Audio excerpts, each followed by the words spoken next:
communities will benefit. Honorable Minister. Thank you, Mr. Chairman. Mr. Chairman, as you know, Guy Expo and other events have last year, we've been able to reintroduce them to much success and to have it returned after 4 years. It was about 5 or 6 years. Then the roads that we're referring to, the roads at the National Exhibition Center, to continue to be able to accommodate the patrons who come into Guy Expo and other events at the National Exhibition Center. Thank you, Minister. Honorable Member, Mr. Sears. That will be all for now. Honorable members, I now put a question. Honorable Member, Ms. Hughes. Thank you, Mr. Speaker. Honorable Minister, 6281 Security Services. We see a fairly large increase. So if you could explain the increase and the security company or companies contracted under this. Honorable Minister.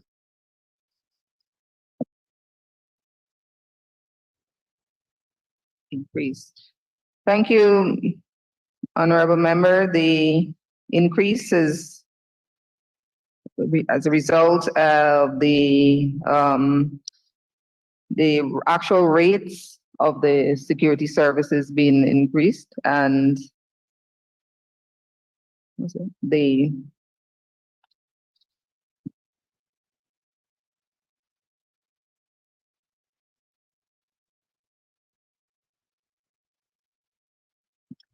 we budgeted in 2023 using market prices, and for 2024 is the actual rates that are being used. Thank you, Minister.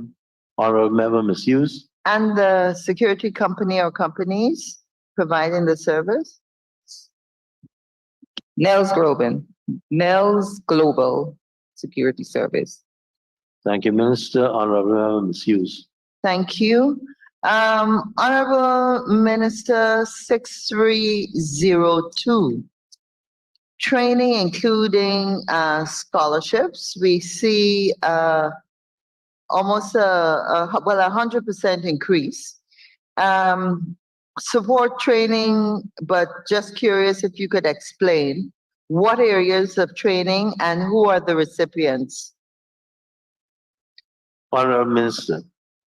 Part of the strategic direction under this line item, it caters for 60 persons to be trained for the Digital in Motion program. This is a program that helps small and micro enterprises to train them to use the digital methods to support their businesses and to enhance productivity and capacity, as well as to help them to connectivity in their markets. Thank you, Minister. Honorable Member, Ms. Hughes. Thank you, Honorable Minister. I'm just curious, is that strictly to staff, or is this one of the training areas you provide to private sector companies? This is for strictly communities, businesses that are in the community identified. This project is being run in collaboration with the UNDP. And so in collaboration with them, we identify communities to benefit from the Digital in Motion program. Thank you, Minister. Honorable Member, Ms. Hughes. Thank you, Honorable Minister. Minister, could you just repeat the name of that security company? My apologies, I'm just going back to 6281 for clarity. And if you could say maybe how long they've been around. I didn't recognize the name. Neither do I. Nels Security, Honorable Member. Nels Global. How long have they been? Nels. They were secured by open tender. We have no history of. We don't have any other information about the security company. We'd be willing to provide it if that is necessary. If you could, thank you. Thank you. Honorable Member, Ms. Hughes. Thank you. If I could go on to 6291, national and other events. And we have a very large increase there. And I was just close to 100%. I'm just wondering if you could explain if this is increased events, new events that you're adding to your calendar, or maybe, other events you're expanding into other parts of the country. Honorable Yeah. Minister. Thank you, Mr. Chair. Honorable Member, this increase is based solely on the Japan Expo. As the honorable member would appreciate, being a former Minister of Tourism, that we have the 5-year, every 5 years we have the International Expo. So this increase caters for the expo that's going to be happening in Japan next year, the $30 million. Thank you, Minister. Honorable members, I now put a question that the sum stated for Program 231, Policy Development and Administration, current expenditure stands part of the estimates. Those in favor say aye. Those against say no. Ayes have it. The sum stated now stands part of the estimates. Honorable member, let's turn to pages 152 and 153. And I propose the question that the sum stated for Program 232, Business Development, Support and Promotion, current expenditure, stands part of the estimates.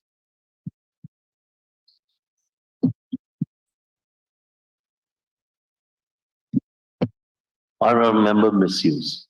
Thank you. Honorable Minister, 6133, benefits and allowances. And we see an interesting activity here where we were budgeted for 1.405 in 2023.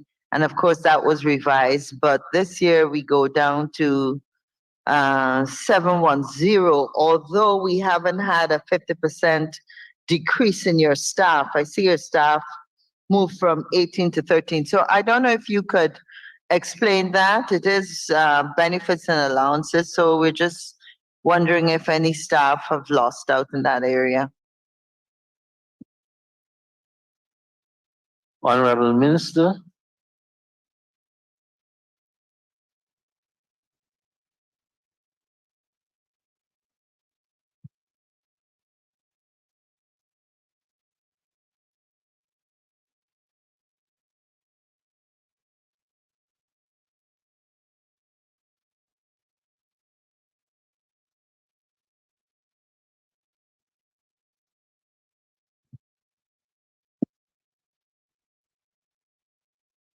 Thank you, Mr. Chair. The decrease I'm advised is due to the Director of Industrial Development retiring and the Director of Commerce no longer being there.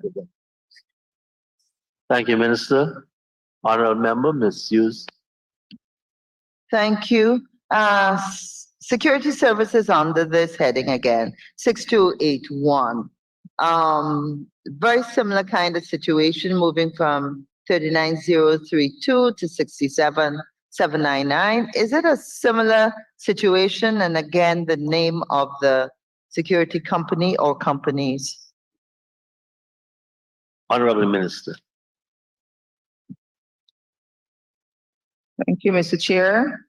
As you know, we have now added 4 new call centers in under our portfolio, and this is the reason for the increase for the security services for this call centers. Thank you, Minister.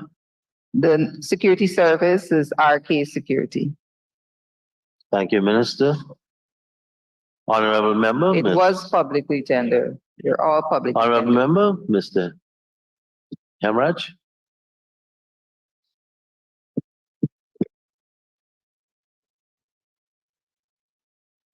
Honorable Member Misuse, have another question? Yeah, there's just what. Honorable Member Mr. Sears. Yeah, line item 6321, subsidies and contributions to local organizations. We've seen an increase of that's about $71 million, if my math is correct. I'm just asking, I would like to ask the minister, what contributions, sorry, which are the beneficiaries or who are the beneficiaries in terms of local organizations that this line item is attached to? Honorable Minister. Thank you, Mr. Chair. This is contributions to the Guyana National Bureau of Standards and the Small Business Bureau. Thank you, Minister. Honorable Member, Ms. Halley. Thank you, Mr. Chair. Just a quick follow-up on that particular Guyana Small Business Council and Bureau. Is a report normally given on what happens in that particular organization? Because the Bureau of Standards and so Appendix T, I see what is happening there, but there's nothing for Small Business Council and Bureau. So is there a report that is laid or the minister gets as to what has transpired with that agency throughout the year?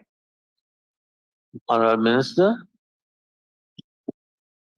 Thank you, Mr. Chair. Yes, there is a report that is provided by the board of the Small Business Bureau. Is it possible for you to lay over that report for This is a report on the distribution of grants. yes, the distribution of grants and how the process that goes into the distribution of grants? Honorable Minister, the process. Yes, we can provide that, please. You will. Mr. Chair. Honorable Member, Ms. Hughes. Sorry, I have Ms. Fernandez first.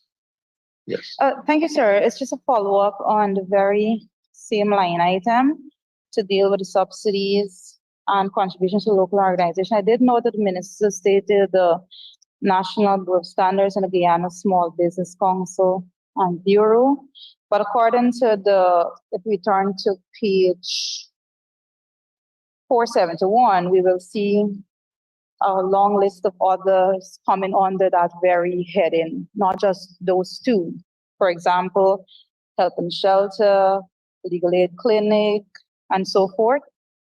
I'm not sure, probably my book is a little off. Honorable Minister. Yeah, I think my copy is a little bit distorted. That's why I'm asking for that clarification. Honorable Minister. Thank you, sir. We have one process in the House.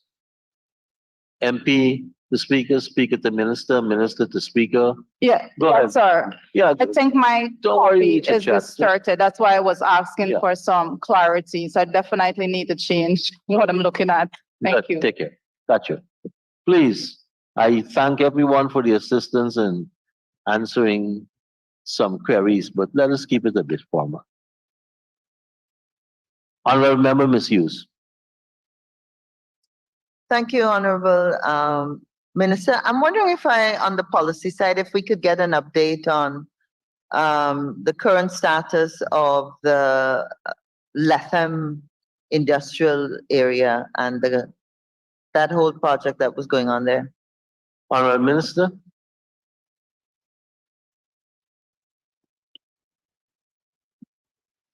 The Lethem Industrial Estate has been completed. If I believe that you might be referring to, or 2024, we are outfitting further the business incubator area, but we are taking applications for the industrial estate proper and applications as well for the business incubator area. That's where we'll be doing microprocessing, agro-processing, and other kinds of business to help small businesses to be able to garment processing, food processing, purifying of water. These are the kinds of activities that we are inviting on the estate. So a portion of the business incubator is finished, a large portion of it, but there is an additional portion that we will be completing in 2024. But the estate, we are inviting applicants for the occupation of the estate.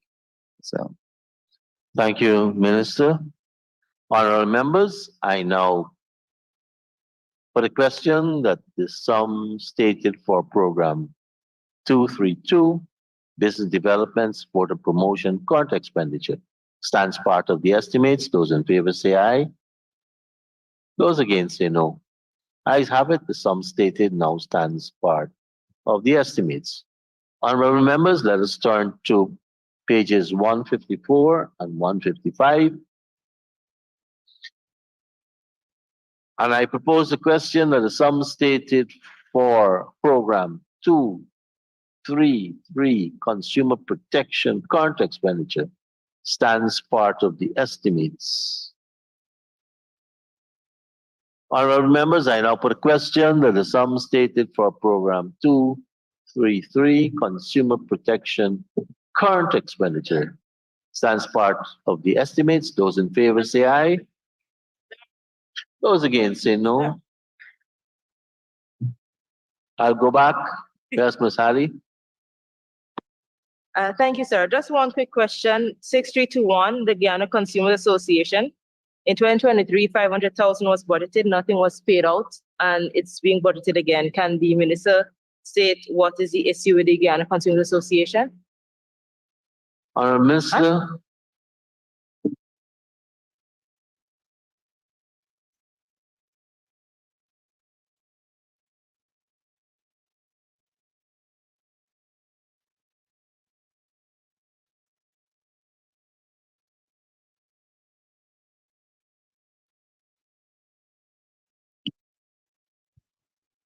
Thank you, Mr. Chair. We have been reaching out to the Guyana Consumers Association because there is an amount, as the honorable member has mentioned, that that is given to them every year, but they have not been able to. They have not responded. They have to respond with their compliances and their budget, and we have not gotten a response. So this we may have to consider removing them from the subvention. Thank you. Minister, honorable member, Ms. Thank you, Halley. Mr. Chair.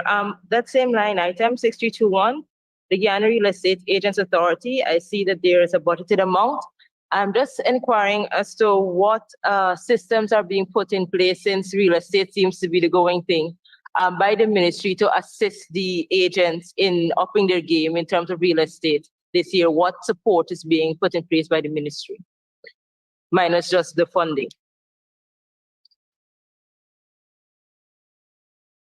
Honorable Minister. Thank you. Mr. Chair, as this House will know that the Real Estate Agents Authority Bill Act has recently been passed.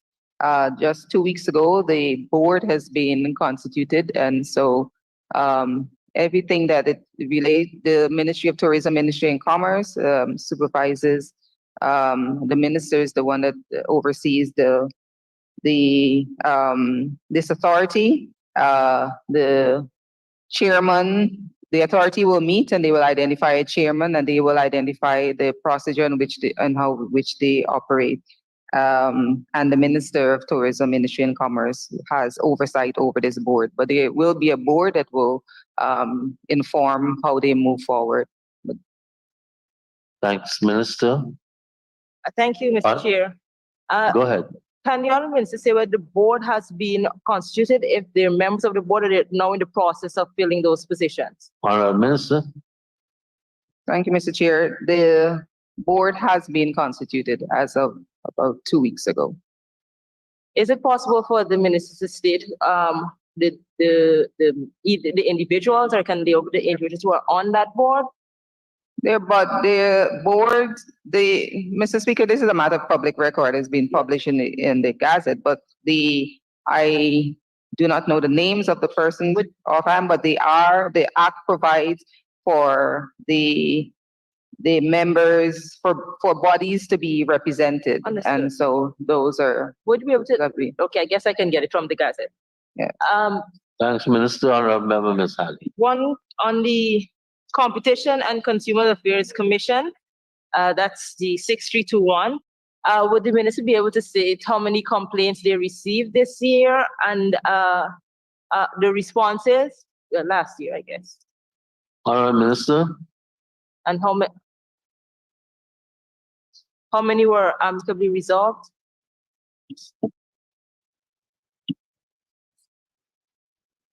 Thank you, Mr. Chair. The number of complaints it received in 2023 is 492 and resolved to the value of the way it's reported. It's the value of 481 million, and 85% of those cases have been resolved. Thank you, Minister.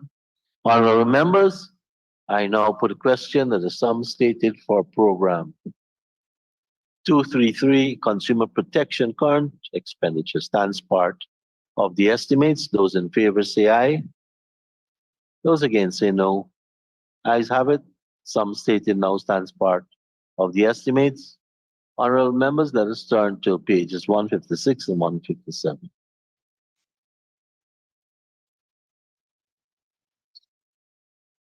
And I propose the question that the sum stated for program 234, Tourism Development and Promotion, current expenditure, stands part of the estimates.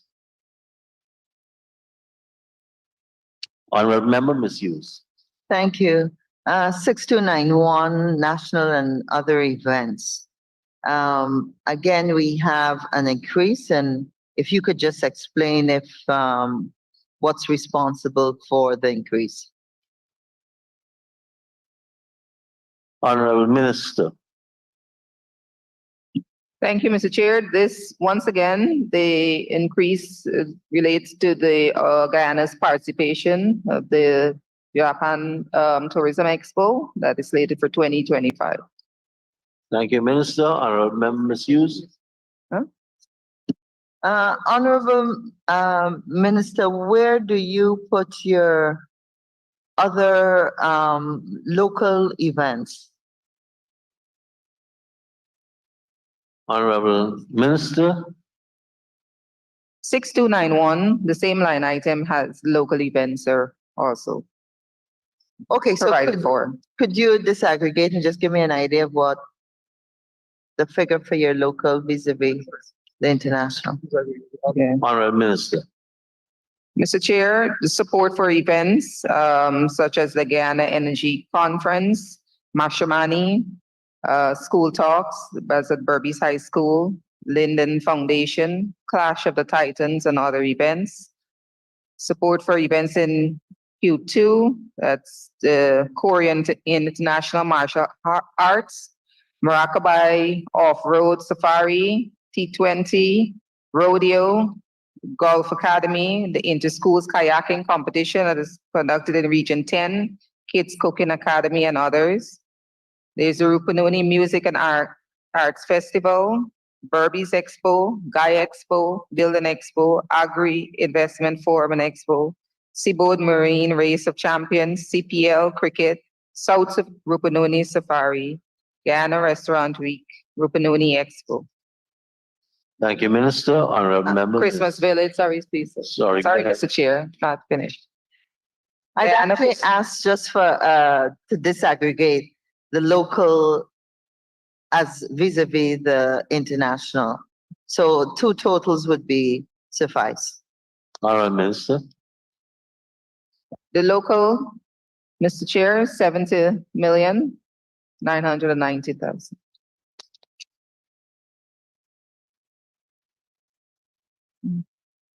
Sorry, ministers, 70,990,000, you said?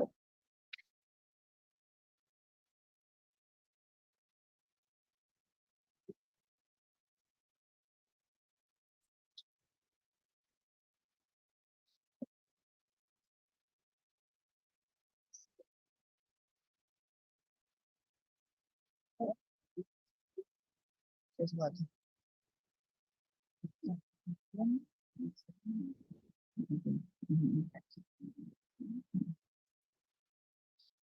Honorable the, Minister. sorry, Mr. Chair. So on the Guyana Tourism Authority, the local events are 70,990,000, and on the Ministry Department of Tourism is 27,802,000. Honorable member, Ms. Hughes. Honorable Member Ms. Halley. Thank you, Mr. Chair. Mr. Chair, I am looking at the volume 2, under tourism development and promotion, where one of the strategies is to prepare and implement aggressive tourism development. I'm wondering from the minister if there's an active tourism development and destination marketing plan that the ministry is actually utilizing at this particular point to position Guyana as a globally recognized tourism destination. Honorable Minister. Thank you, Mr. Chair. Yes, we do. Please, the honorable member, there is a tourism strategic action and marketing plan. Is it possible for you to lay that over? Is that? Yes, Honorable yes, we Minister. absolutely can. There has been a reason that tourism has been seeing the success that is being seen right now. It is with a clear vision and a plan. And that plan is everything. Please, thank you for the plan. Thank you, Minister. Honorable Member Ms. Halley. Mr. Speaker. Ms. Halley, don't forget you have 4 current and 3 former tourism ministers in the House. And one future. Chair, Honorable Member Mr. Sears first. Mr. Speaker, line item 6302 training, including scholarships. I would like to ask the minister if she can just give us a briefing as to who are the beneficiaries and in what areas. Honorable Minister.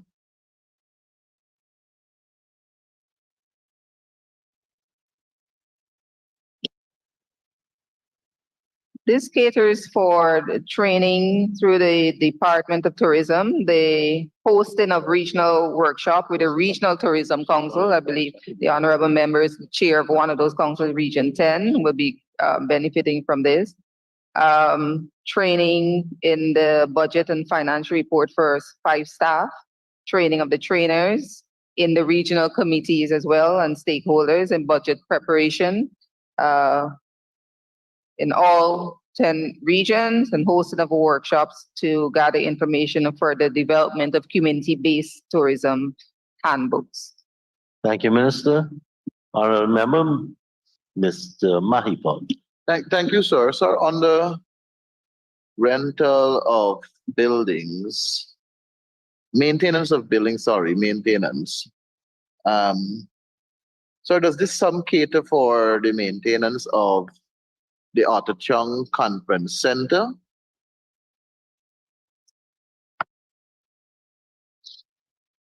Yes, Honorable Minister. Mr. Chair, yes, it does cater for the maintenance of the Arthur Chung Conference Center, especially in light of our present occupants. Thank you very much, Honorable Chair. Sir, may I have a follow-up? Sir, I'm going through and I'm not sure if I'm going through the revenue, and if I'm correct, this building is also being rented out as a building that can bring in money. Am I correct with that? Honorable Minister. Mr. Chair, yes. Sir, can the honorable ministers tell us how much money was received? I'm actually going through the estimates and I'm not picking up the Honorable actual Member, I numbers. think we went through that twice today about revenues. We don't question revenues, right? But I'm sure in one of these appendices, you'll see the breakdown. Mr. Chair. Honorable Member Mr. Mahipal, you have Yes, a sir. follow-up? Thank you. I'm going through the revenue. Thank you for the guidance. You're welcome, sir. Honorable Member Ms. Halley.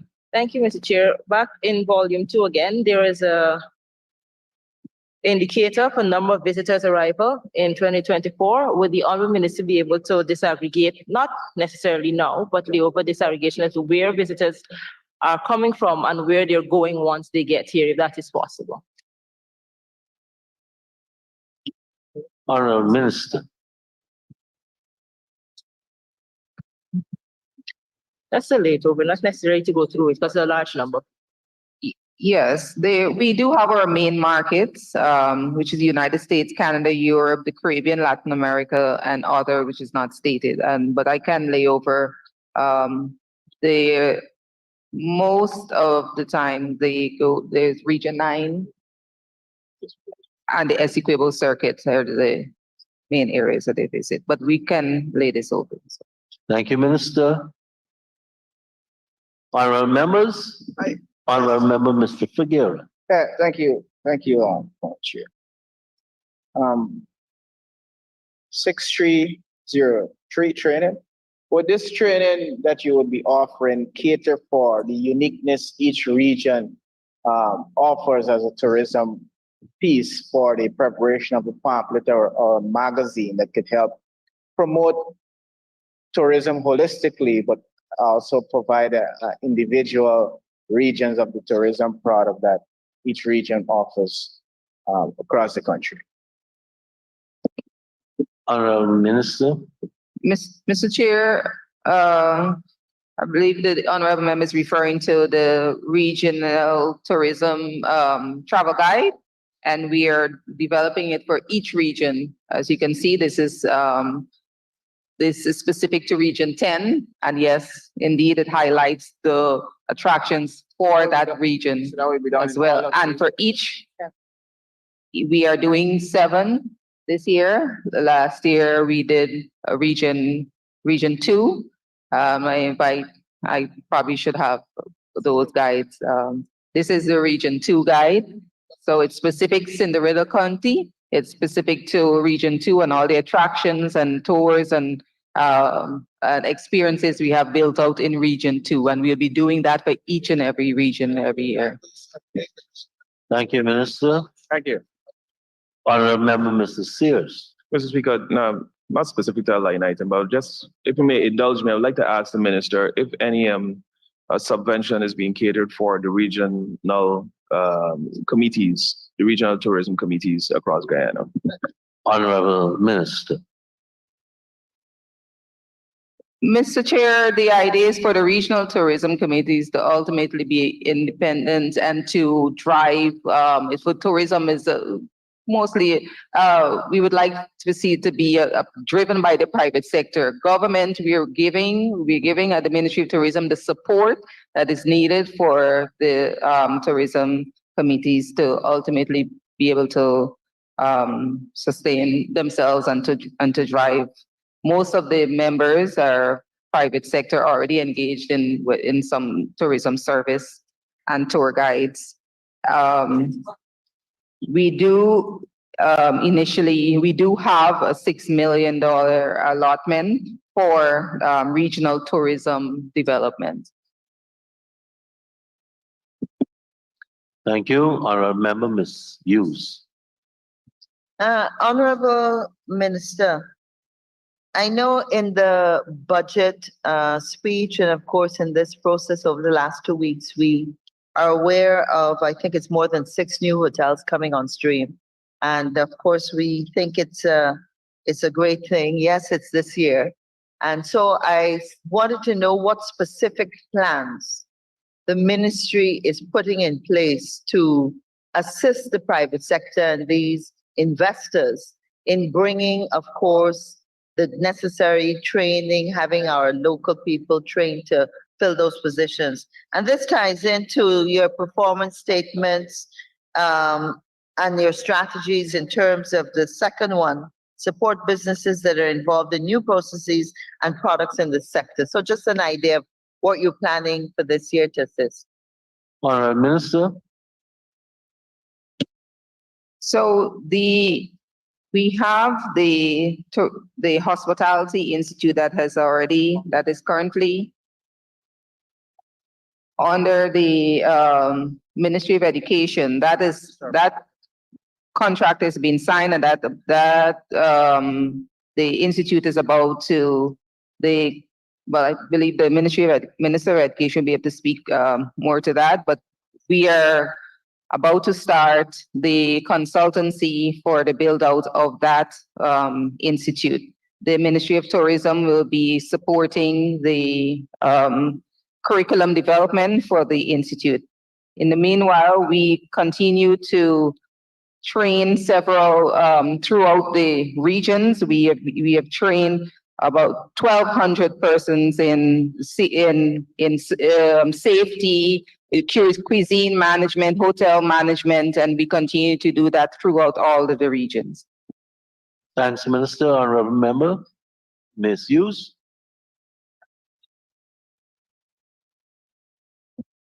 Thank you, honorable members. I now put the question that the sum stated for program 234, tourism development and promotion, current expenditure stands part of the estimates.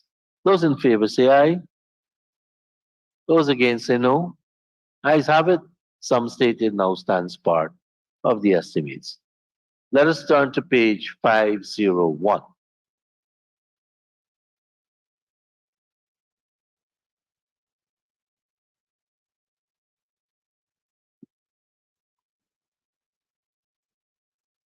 Honorable members, I propose a question that the sum stated for program 231, policy development and administration capital expenditure stands part of the estimates. Honorable member, Ms. Hughes.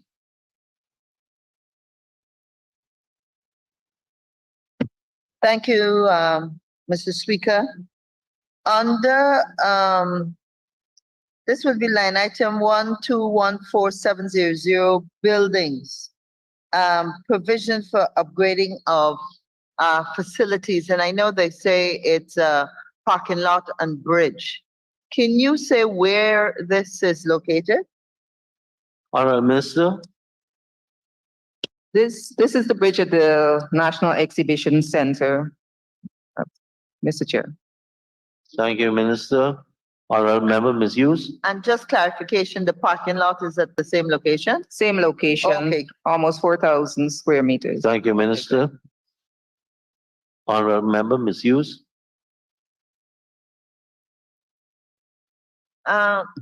I'd like to go on then to, I don't know, are there any other questions on this one?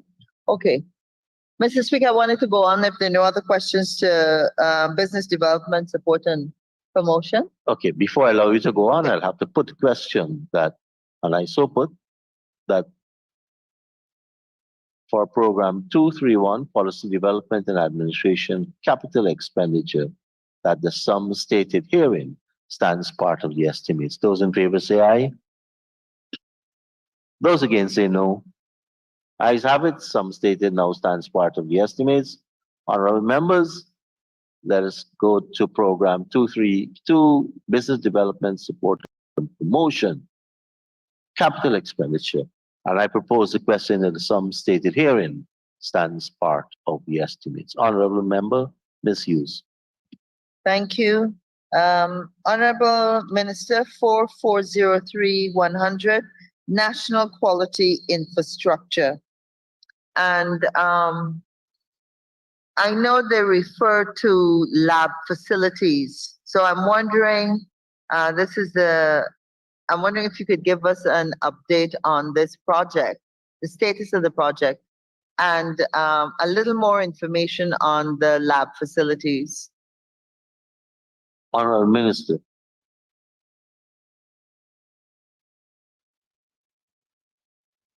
Thank you, Mr. Chair. The main laboratory building is a two-story building of about 38,000 square feet. The completion date is July of this year, 2024.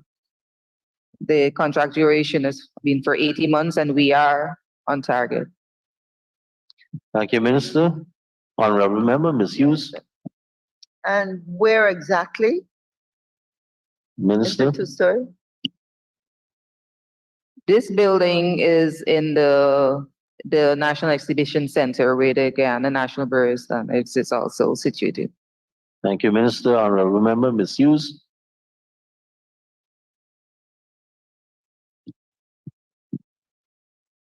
Thank you, honorable members. I'm looking around to see if anyone else wanted to ask. You have someone behind you. Sorry, okay. Ms. Hall. Honorable member, Ms. Hall. Thank you, Mr. Chair. Mr. Chair, I'm at 450-2800 Rural Enterprise Development. If I am correct, I am seeing that there's support for enterprise development initiatives. Can the minister please state what support she intends to give during this year and to which rural enterprises she's speaking to? Honorable Minister.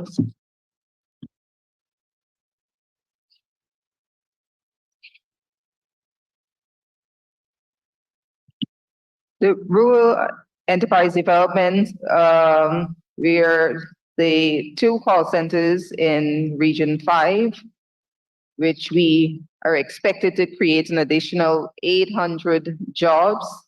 And the other co-investment projects that government will identify, which may include the call centers as well. Thank you. Honorable Member, Ms. Halley. Honorable Member, Ms. Hughes. Thank you, Mr. Speaker. 4404200 Small Business Development Fund. And we see an increase of 150. And I am wondering, we know that this is a small business development fund. So could you give us an idea this year how many people are expected to benefit from the fund, and how are persons selected for to be a beneficiary? Honorable Minister.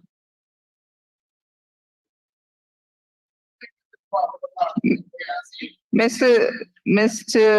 Chair, for context, we at the Small Business Bureau have given out 4,000 grants to the tune of $999 million in the past 3 years. And just for context, please, Mr. Chair, the APNU AFC gave out 900 grants in the 5 years that they have been with the Small Business Bureau. So one can make an assessment of which one was more selective than the other, because it's 4,000.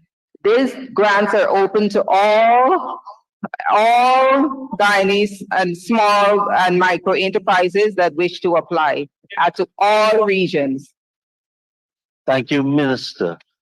And for the Honorable former Minister of Tourism. Chair, And of course, 450 or 300 industrial development. Can the Honorable Minister say how much money is allocated for the completion of the Esquibo Industrial Estate? Honorable Minister.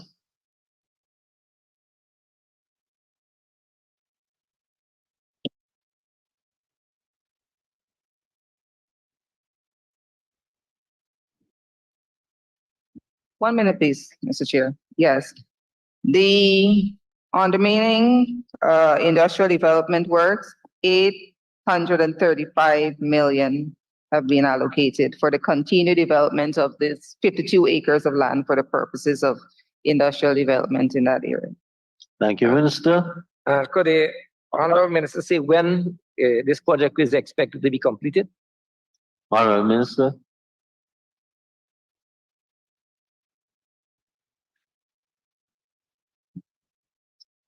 This project is expected to be completed October 4th of this year, Mr. Thank Chair. you, Minister. Thank you. Honorable Member, Ms. Hughes.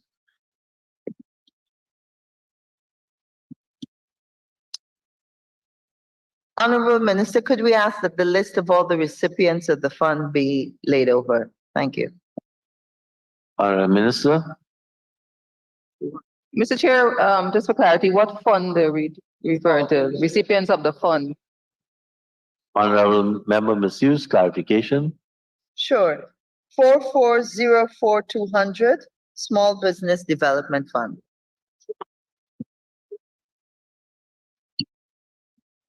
Mr. Chair, grants, is she referring to grants? Because they've been grants and loans as well that is on the fund. Honorable Minister. Honorable Member, Mr. Mahipon. Sir, the same question I was going with, but I wanted to specify. Honorable Member, Mr. Grant. Sears. Mr. Speaker, just going back a little bit, to line item 4404-300, single window automated processing system. I would just like to ask the Honorable Minister, how much of, in terms of percentage, has this fund been expended from IDB to date? Honorable Minister.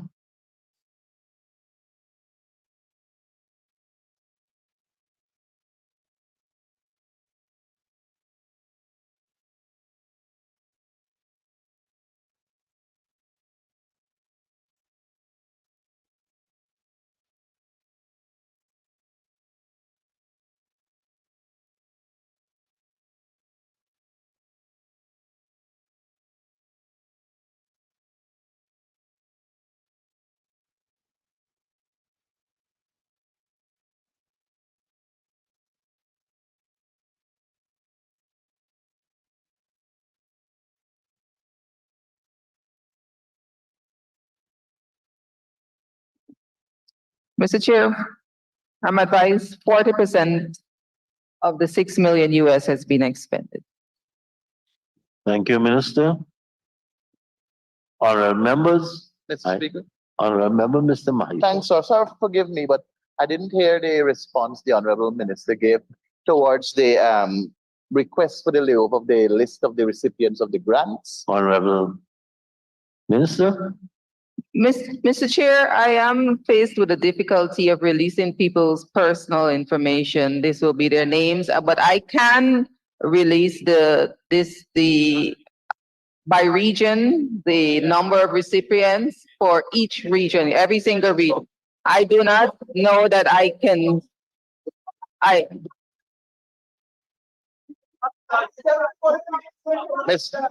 Go ahead, Minister. I'm listening to you.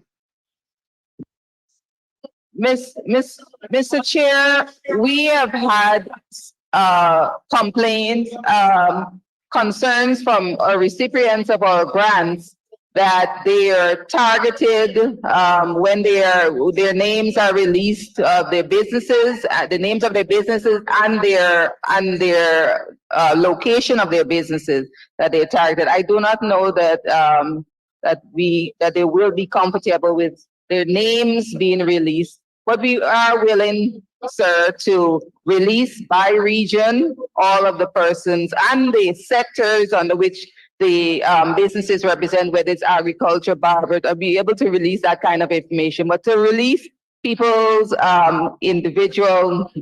release their names, I believe, sir, it's teetering on the point of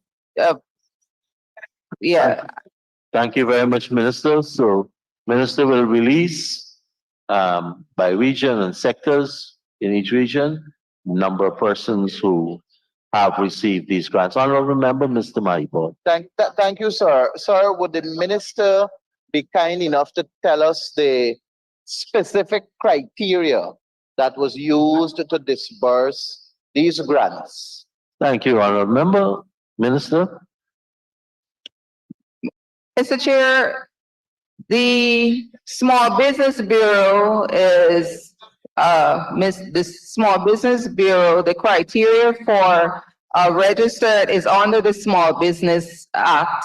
Mr. Chair, the Small Business Act lists the criteria for what the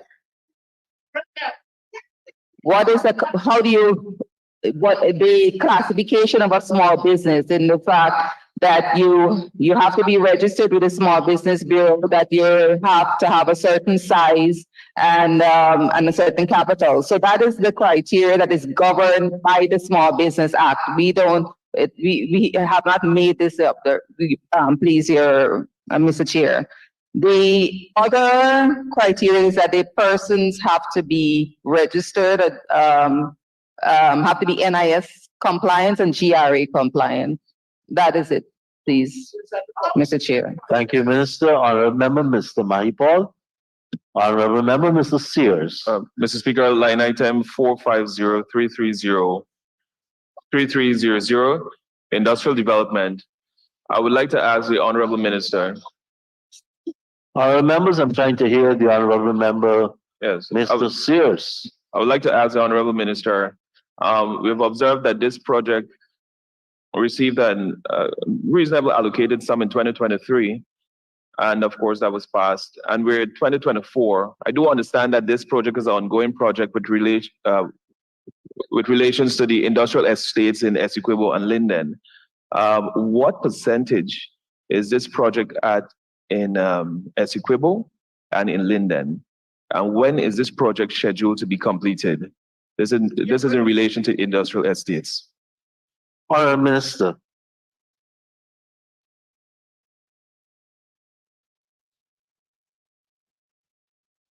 I'm sorry, Mr. Chair. Is it 4503-300? Is that industrial development? Correct.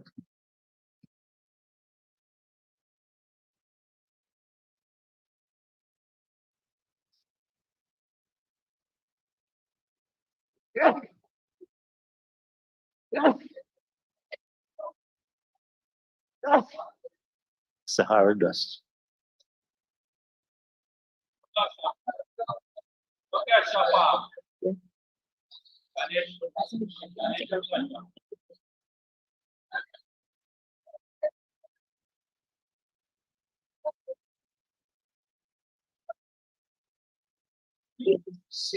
For on the meaning industrial estate, it's the 4th of September, and the Amelia's ward that is moved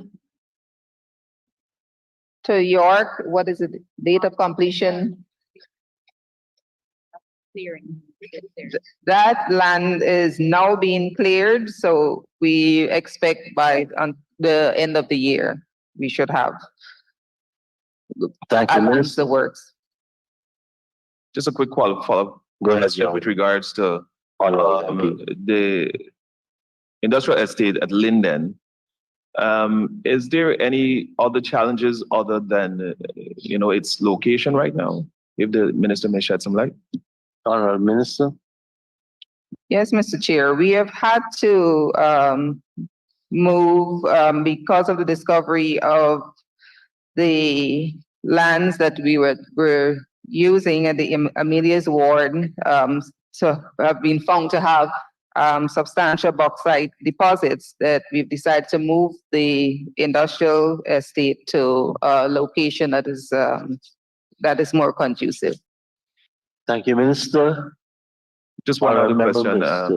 This Serious? final question on this line item. Could you say specifically where the location is? Is it still in Amelia's ward or somewhere else? It is at York Plantation. Thank you, Minister. Honorable members, I now put the honorable member, Ms. Hughes. Just a follow-up specifically, I know you gave us information on the other two estates, the industrial development at Wales. Could you give us a status update on that one? Honorable Minister.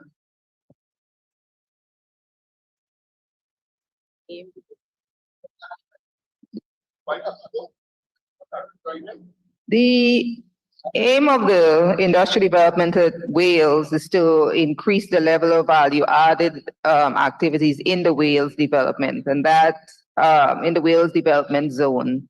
And that is, we will now begin to, that project is now going to start this year.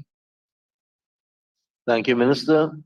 Honorable member, Ms. I'll follow up. When you say the project is going to start, what specifically are you referring to? The estate is being identified, and so it's for the consultants to charter a way forward in terms of development of this estate. Thanks, Minister. Honorable member, Ms. So just to clarify, you don't actually have a plan in terms of, similarity to the industrial estate, let's say in Latham, where you have the incubators. Is it a different structure that you haven't identified yet? Honorable Minister. In terms of actual rolling out of the development, no, we do have a vision, and which is that is for it to propel value added activities, and another completion of this estate will take advantage of the low energy costs that we will have from the gas to energy project, and to catapult our manufacturing sector. That is the overall vision of this estate. Thanks, Minister.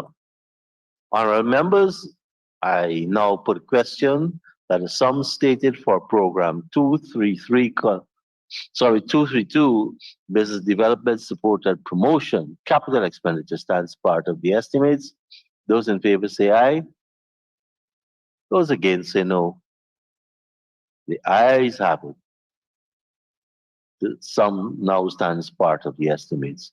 Honorable members, program 233, consumer protection, and I propose a question that the sum stated herein for capital expenditure stands part of the estimates. Honorable members, I now put a question that the sum stated for program 233, consumer protection, capital expenditure stands part of the estimates. Those in favor say aye. Those against say no. Ayes have it. Sum stated now stands part of the estimates. Honorable members, program 234, tourism development and promotion, capital expenditure. I now propose a question that the sum stated herein stands part of the estimates. Honorable member, Ms. Hughes. Thank you. Just one question. The provisions for furniture and equipment, what furniture is that specifically, and also the equipment? If it's a long list, I just want an idea of where it's going. 4100400. It's the only one under tourism development. Minister, Mr. Chair, the question, what sort of equipment? What furniture and What- where is that going? And then what kind of equipment are Oh, we referring right. to here? This is the Department of Tourism. That's at the head office, and magazine stand, UPS battery backup, computer, desktop computers. thank you, Minister. Honorable member, Ms. Hughes. And yeah, that's the furniture. The equipment, is it any large pieces of equipment, a specific type or purpose? Under the Ghana Tourism Authority, there's a 124-seater bus and a satellite phone. Thank you, Minister. Mr. Chair. Go ahead, Honorable member. Thank you, sir. Sir, under project code 1208300, I see provision for security hut. May I ask the Honorable Minister, where will this security hut be? Is it the existing one we're dismantling to put up a new one, or somewhere else? At the Arthur Chung Conference Center. Honorable Minister. This is at the southeastern panel room. So it's the panel room that is currently underutilized, and it will convert it into a guard hut at the emergency exit gate. Thank you. Thank you. Honorable members, I now put a question that the sum stated for program 234, tourism development and promotion capital expenditure, stands part of the estimates. Those in favor say aye. Those against say no. Ayes have it. The sum stated now stands part of the estimates. Honorable Minister, thank you, and we thank the staff for taking us through your agency. We actually used up 2 hours of the 10 minutes of saving, 2 minutes of the 10 minutes of saving. Honorable members, let's invite the Honorable Minister of Natural Resources, the Honorable Vikram Bharat and his team, to take us through his agency. And Minister can use the right station, the station on the right.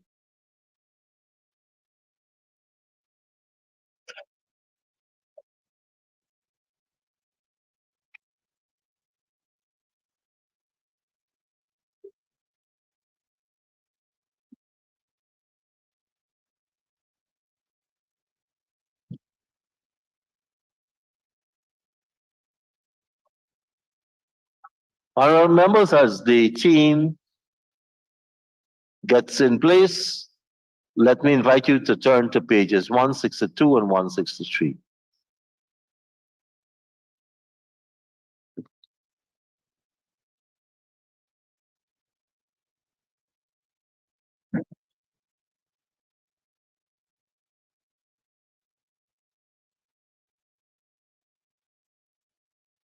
Is the Prime Minister heckling now?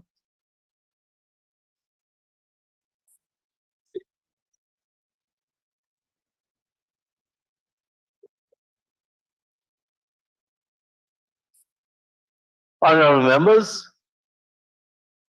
I turn your attention to Program 26, Ministry of Natural Resources, and propose that for Program 261, Policy Development and Administration, current expenditure that the sum stated herein stands part of the estimates. Honorable Member, Mr. Holder. Thank you, Comrade Chairman. Comrade Chairman, line item 6116, contracted employees. Can the minister explain the significant increase? I think you have to repeat because your honorable colleagues have been having a good laugh at someone's expense. I heard. Go ahead, Honorable Member. Minister heard. He said, Honorable Minister. Thank you, Mr. Chair. Let me thank the honorable member for the question too. Mr. Chair, the increase in line item 6116, contracted employees. One, it accounts for the increase given by government, which is retroactive, as well as an increase in 3 employees under this program. Thank you. Thank you, Minister. Honorable Member, Mr. Holder. thank you, Comrade Speaker. Could you give the designations and all the information on these employees? And could you say, okay, Honorable Minister.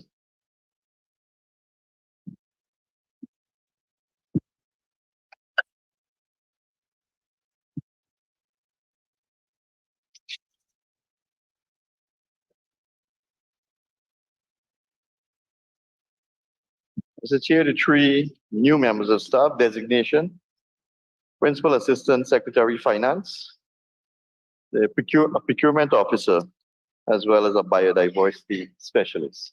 Thank you. Thank you, Minister. thank you. Thank you, You can Comrade. sit, Honorable Member, Mr. Holder, and pull the microphone close to Thank you. you. We'll get the full volume. Thank you, Comrade Speaker.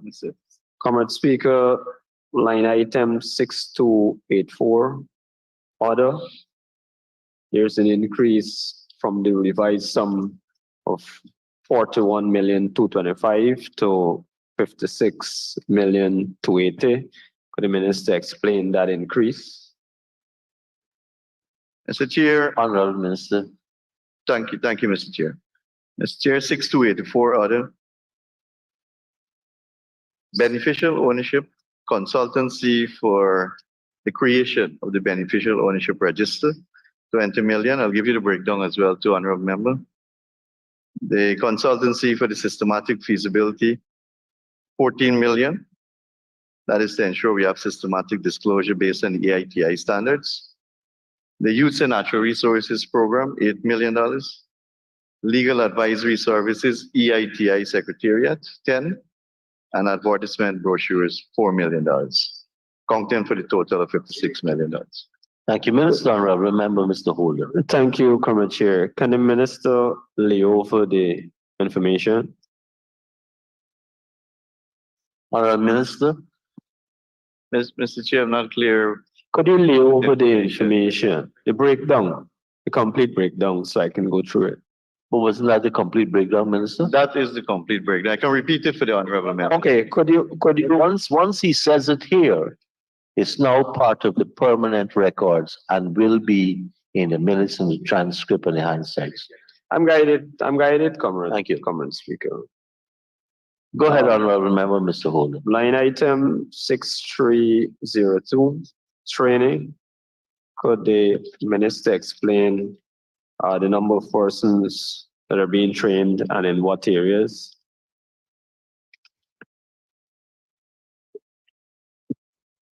Thank you, Mr. Chair. Mr. Chair, this will account for the continuous training of staff. We have a system at the ministry where we do continuous training in the courses such as leadership, management, conflict resolutions, communications.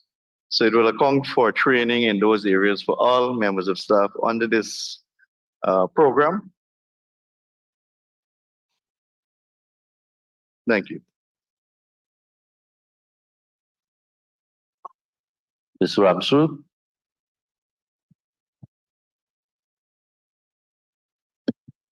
Thank you, Comrade Chair. 6241. There's a rental for a building, 26 million. Can you say what's the purpose for the building and where is it? Honorable Minister.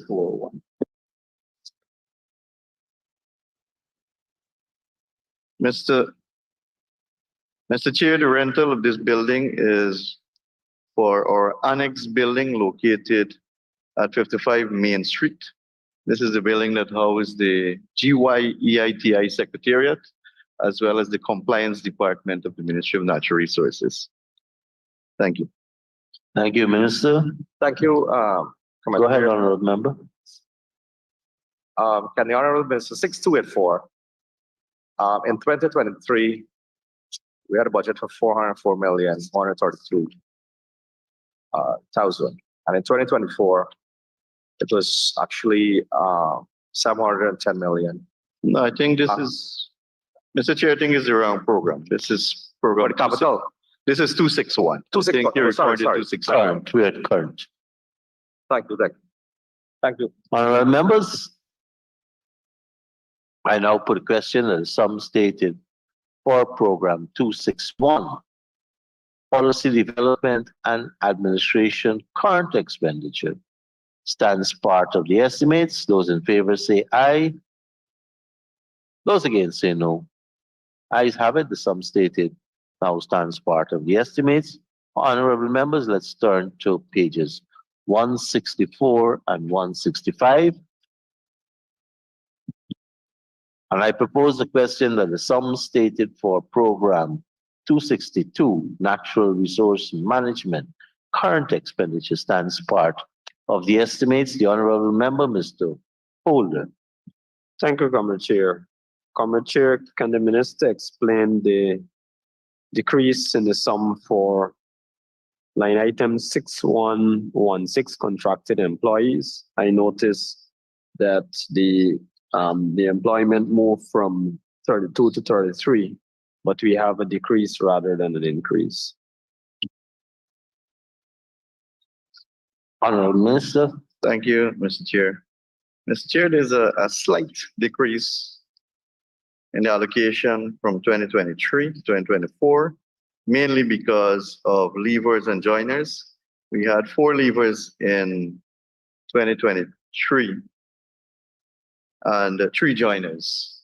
However, the 4 leavers were Warden 1, meaning a higher grade of salary, and the 3 joiners started as Warden 2, which account for a low grade of salary. Thank you, Minister. Honorable Member, Mr. Holder. Thank you, Comrade Chair, and thank you, Minister. Line item 6282, there's a significant increase there on the, sorry, not 6282, 6281. Security services moving from 4,287,000 all the way to 11 million in 2024. Can the minister please explain the increase? Honorable Minister. Yes. Mr. Chair, what happened in 2023 at the Main Street Annex building, we made provision for 12-hour shift security in that building. But what we are doing in 2024 now is to increase that the 24-hour shift system so that we have more protection at that building at Main Street. Thank you, Minister. I remember, Mr. Holder. Minister, you're saying, what coverage you had prior to 2024 in terms of security service? I may have missed it. Honorable Minister. It was a 12-hour shift, Honorable, through you, Mr. Chair, 12-hour shift. Now we are switching to 24 hours shift Oh. system. Okay, Thank you, Minister. all right. Mr. Holder. Line item 6284, order. And we see a huge increase there again from 404 million to 710 million.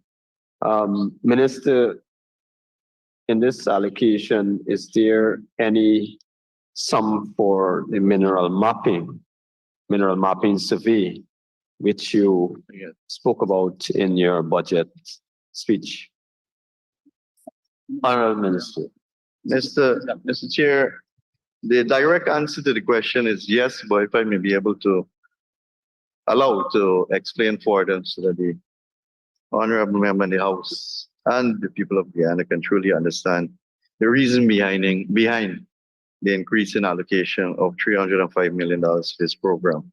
So yes, honorable member, there is a allocation of $400 million for the mineral mapping project as phase one of the project, because I'm sure you will be aware that to conduct a project of this scale in all the mining districts throughout Guyana, it will range from 30 to 40 million US dollars.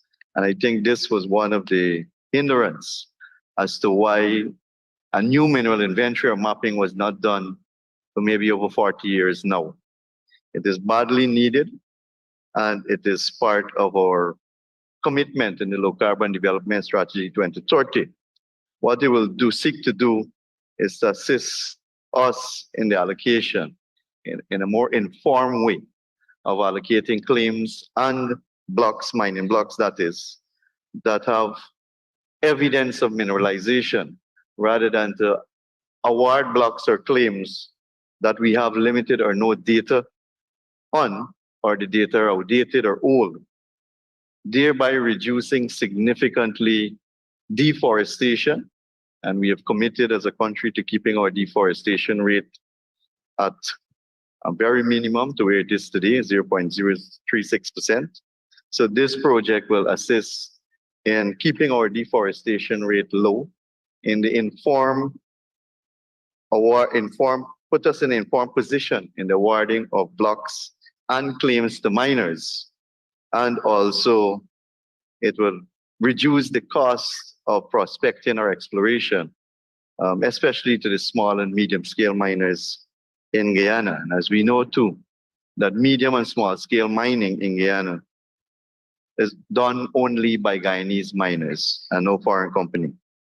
So it will assist the sector a great lot, as well as to keep our commitment of a low deforestation rate. Another allocation of $300 million goes to land reclamation and reforestation. Mr. Chair, you would recall that in 2023, we had a similar budgetary allocation. I'm happy to report, if I may be allowed to, that this project has commenced and has advanced significantly in Region 10.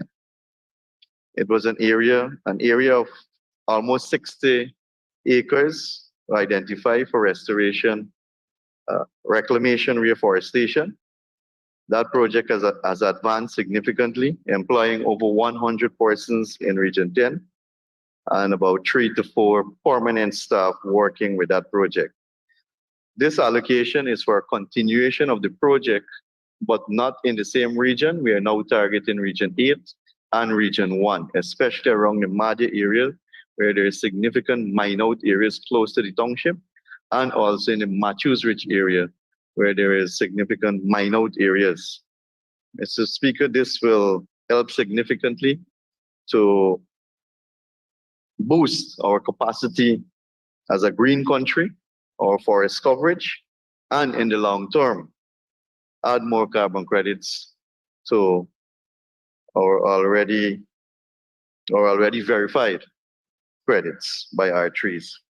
Mr. Speaker, the other 10 million, sorry, will go towards advertising costs and developing mining policies within the ministry, given an account for the allocation on the 6284. Thank you. Thank you, Minister. Honorable Member, Mr. Holder. Thank you, Comrade Speaker, and thank you, Mr. Minister, for that breakdown.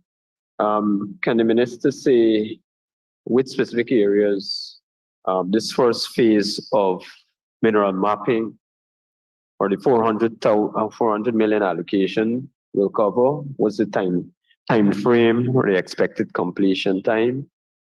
Can the Minister also say what minerals other than gold and diamond you'll be surveying for? Honorable Minister. Thank you, Mr. Chair. To answer the last question, of course, it's gold, diamond, and critical elements. Critical elements are becoming very, very sought after right now around the world, especially with the world's commitment to achieving 100% renewable by 2050, thereby the need for batteries and solar panels. We know that lithium is in big demand across the world. As a matter of fact, last year production for lithium was just about 500,000 tons. The demand was 3 million tons. So it is a much sought after element around the world. And we know that there are few countries in South America producing lithium. So we believe that there may be a possibility that we do have that in a critical mineral here too. So that's why we are focused not only on gold and diamond, but also the critical element, especially lithium. We will be focusing, Mr. Chair, sorry, on a few of the main mining districts first, because as I mentioned, it will cost us a lot to do all the mining districts. We know the main mining districts as being the Mazaruni area, the Peruni area, as well as the Northwest District. So those are the main mining districts, and those are the ones that we will focus on in the first phase. Also, this project will entail a lot of in-house work before we actually start the physical survey, because as you would understand, we need to do that before we actually go out and start the physical, because there is some amount of data that is available at GGMC that needs to be analyzed by the consultant when they come on board before we can actually go out and start that physical survey. Thank you. Thank you, Minister. Thank Honorable you. Member, Mr. Holder. Thank you, Comrade Chairman. Comrade Chairman, one of the major concerns of small and medium scale miners is the availability of land. So my question to the Minister is, in this survey, will you be covering lands previously mined out, for example, by Troy Resources? OMI, is it in that direction you're going in? Or are these fresh lands? Because the problem in the mining industry is that you work these lands and you rework them and you work them again. You share out blocks from Troy Resources, for example, which would have been worked before. And so, hence my question. Honorable Minister. Thank you, Mr. Chair. To the honorable member is correct, Mr. Speaker, that in that miners tends to rework land, the said land over and over. They even rework the tailing spawn over and over, mainly because our recovery rate in Guyana is very low. It is something that we need to address. Our recovery rate in Guyana is probably 35–40% if we can get up to that amount, which is very low compared to large-scale companies. Large-scale companies that use the cyanidation process, they would go up to 90–95% recovery. But our small, medium-scale miners, especially the ones who don't invest in other method other than using mercury, it means that their recovery rate will be low, and hence the reason why they rework the land over and over. And the honorable member, Mr. Speaker, is also, Mr. Chair, is also right in terms of the cry by miners, and it will always happen. It has happened for generation. It will always continue to happen. And that miners, like loggers, will always want more land, will always want more blocks, will always want more claim. That is something that I don't think any one of us can actually end. It will always happen because as you finish working a claim or a block, then you're looking for new property to go and start working on. So it was mentioned by the honorable member of Troy Resources. The mention was made of Troy Resources.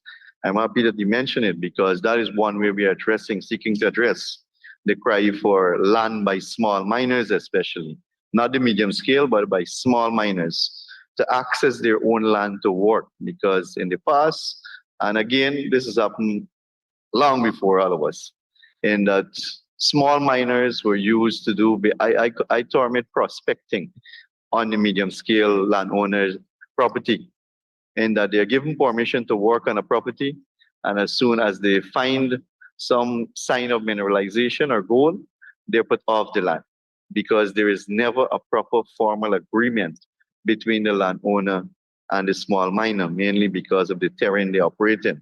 We've been trying to address that. We have a standard agreement which we have given to mines officers to give to small miners so that they can sign that agreement with the landowner, so they're not chased off the land when they find the gold, because it's a common practice. So what we have done in Troy Resources since we have taken over back the property, Kairuni, is to start looking at claims that show some amount of mineralization, but you would understand our limitation in doing the prospecting or the survey because we don't have the kind of equipment or technology in-house to do a detailed survey. So you may very well find us giving a claim to a small miner, but when they go into the property, it may not realize the true potential that they actually want. And that's why we have made into the agreement that if you're not satisfied with the claim that you're giving, then you can relinquish it and another claim will be given to you. So we are limiting it to 100 claims. A claim is 27 acres. So each small miner. So to date, we have already awarded 82 claims to 82 Guyanese small miners, whether they're the people who are already in the sector or who are now getting into the sector. We plan to do 18 or award 18 more via lottery. It is done via lottery, so we don't determine which claim is given to which small miner. They actually put their hand in a bag and they will pull the claim number that they will be working on. We will also target too, Mr. Chair, some new areas, because what has happened is that we have seen, and it was well ventilated last week, that gold production and declaration was down. It has continued to dip since after 2016. 2016, we peaked, we were over 700,000 ounces, and then we started decline from 2017 right down to 2023. It is a known fact. The main reason, Mr. Speaker, is because we have been working the same land for decades. And we keep reworking and reworking, but at some point in time, it will obviously diminish. The minerals will diminish from it. So it is definitely important that we look at the new areas available and to do the survey in some of those new areas, as well as some of the existing areas, because we believe that some of the existing areas have not been worked out fully, mainly because of accessibility to. Thank you, Mr. Speaker. Thank you, Pierre. Honorable Minister, Honorable Member. Thank you, Comrade Chairman. Could the Minister lay over the plan in terms of the areas that will be covered? I'd be grateful. Honorable Minister. Mr. Chair, I think I mentioned the 3 mining districts that we will focus on first, which is the Mazaruni mining district along the Mazaruni River. That will include like the Isano, Papisho, Tamaki area, going all the way up there, which is a very rich area. The honorable member said he worked there.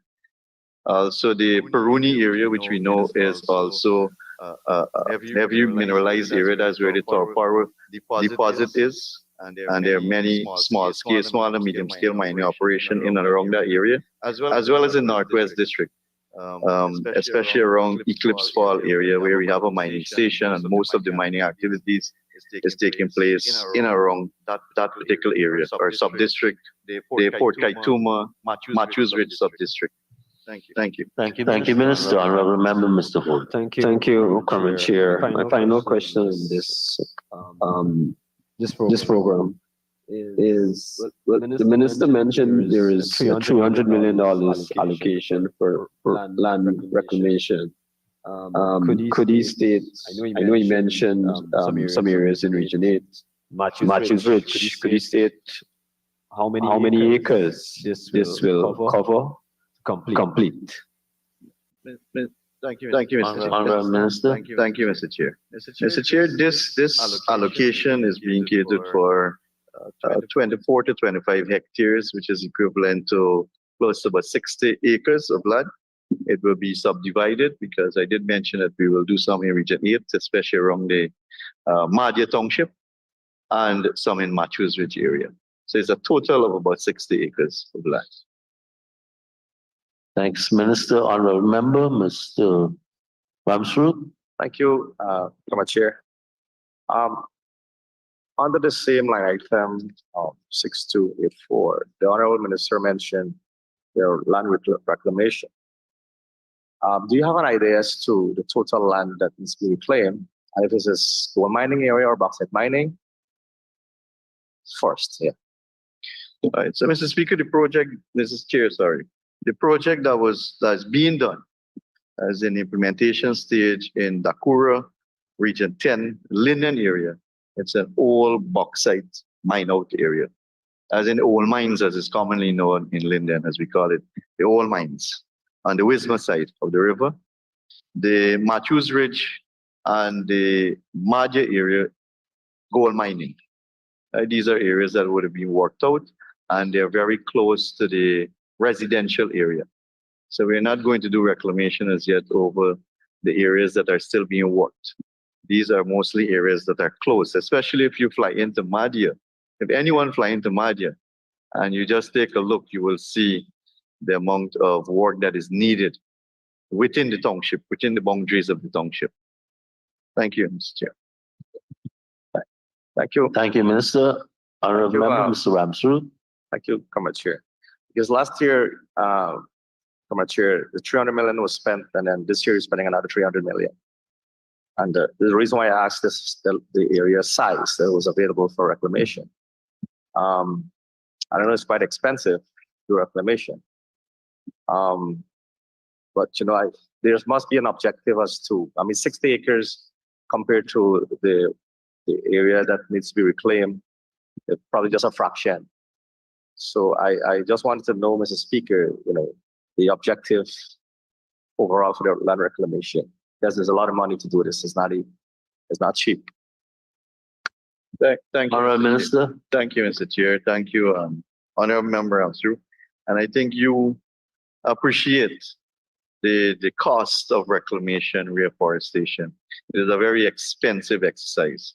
But when I was defending our budget with the Minister and the Ministry of Finance, my exact words to them was, look at it as an investment and not as an expense. Because already we are earning money from our forests. It's here. I had a forest here, Ricky now. So already we are earning a minimum of $750 million US for 30% only of our carbon credit. If we can get the other 70 to sell at the same price, the simple math will show you the amount that we will earn from it. So it's more of an investment, and it is needed. It is needed, especially in the context of climate change and our own NDCs, our nationally determined contribution to fighting climate change, and our commitment as a country to all the agreements that we would have signed, the Paris Club Agreement, our own low carbon development strategy too. But I agree with you. I myself question it, but it is a very expensive exercise. If you have an Honorable Member Figueroa and Sears will tell you the condition of some of the mine out area in the bauxite belts in Region 10. We're talking about Big Gorge, valleys that you have to basically landfill, refertilize, and then the planting exercise. It also includes the nursery, the establishment of a nursery. So we do have a nursery at Wismore right now. We have one at Yarracabra, and we're going to establish one in Bartica as well too. So that is part of the cost as well. And we're not using some of the fast-growing species, as you would know, because you know the invasive nature of it. We're using some of the traditional species. It may take longer to grow, but it is worth more at the end of the day in terms of carbon capture, in terms of the environment, and also if we move towards the economic viability of some of these species, not for our generation, but generations to come. And I went, if I may permit, Mr. Chair, I went into a village in region 9, sorry. I think it was over the Rupnoni River behind Anai. And when you go into that village, there are some nicely planted trees. You can see that they were planted because they're in rows and well kept. And those trees were planted by, I think it's about 3-4 generations before the current people were living there. So it is a long-term investment for future generation of our country. Thank you. Thank you, Minister. Honorable Member, Mr. Thank you, Minister, for that explanation. And you brought up one of my questions, the species that was important to plant it there. Just to follow up from what the Minister said, Speaker, about the 70% remaining of carbon credits. I know last year he mentioned that there's a lot of persons who are knocking on the door. But do you have the interest or anybody is interested in purchasing that? The balance or any amount? Honorable Minister. Thank you, Mr. Chair. And indeed, the honorable member is right. A lot of companies have been and countries have been approaching us. We have been approaching people too, I can tell you that. But I cannot report any agreement, right, that has been made with anyone as yet. But I can say that we're in discussion with a number of organizations and even countries to purchase the additional 70%. So just a follow up. Go ahead, sir. Right, because if you notice in my presentation, and this is what I was worried about, is the framework or the concept to what we add up to. And I think it may pose a challenge for the balance of 70%, unless you get Hess or one of these guys to come back and purchase some additional. And I think this is where, sir, is difficulties we might probably have. And I'm looking this as part of benefit for Guyana. So maybe it may level to take a relook back at the concept of the carbon credits. Experience that bit. Yes. Honorable Minister. Mr. Chair, I take the comment in good light. But I think all of us know that in the future, carbon credits and forests will be maybe better than gold and oil and gas, manner in which the world is going. And luckily for Guyana, we have a pristine forest that is almost intact, over 90% intact. So yes, we may say that the interest or there's not enough interest now, but I believe that 5-10 years from now, people will be knocking on our doors to purchase carbon credit, not to cover for their emission or not to form any or create any greenwash by any means, but as a commitment. To carrying out their own operations. Because many of these oil companies now have to ensure that in their budgetary provision, there is some allocation for offsets. And that's where we can come in, or we will come in definitely. Thank you. Thank you. Mr. Holder. Thank you. Final question. The minister mentioned that we're gaining 750 million US in carbon credits. I think that stretches out up to 2030. That works out, depends on which year you check it, between 50 to 100, maybe more million per year. Are you satisfied that you're only inputting 300 million towards, or allocating rather 300 million towards land reclamation? And how does this sum weigh against the rate of forest and land degradation? Honorable The Minister. point I'm trying to get, if we're going to catch up this thing in the near future and bring it under control. Over to the Minister. Honorable Minister. Thank you, Mr. Chair. It's not only land reclamation or reforestation that will solve the issue. But if I point you to the other program here, the mineral mapping or the inventory, which will prevent some amount of deforestation as well too. Because what happens now is if we allocate a block or a claim, many miners don't spend money in prospecting. They just want to go and start mining.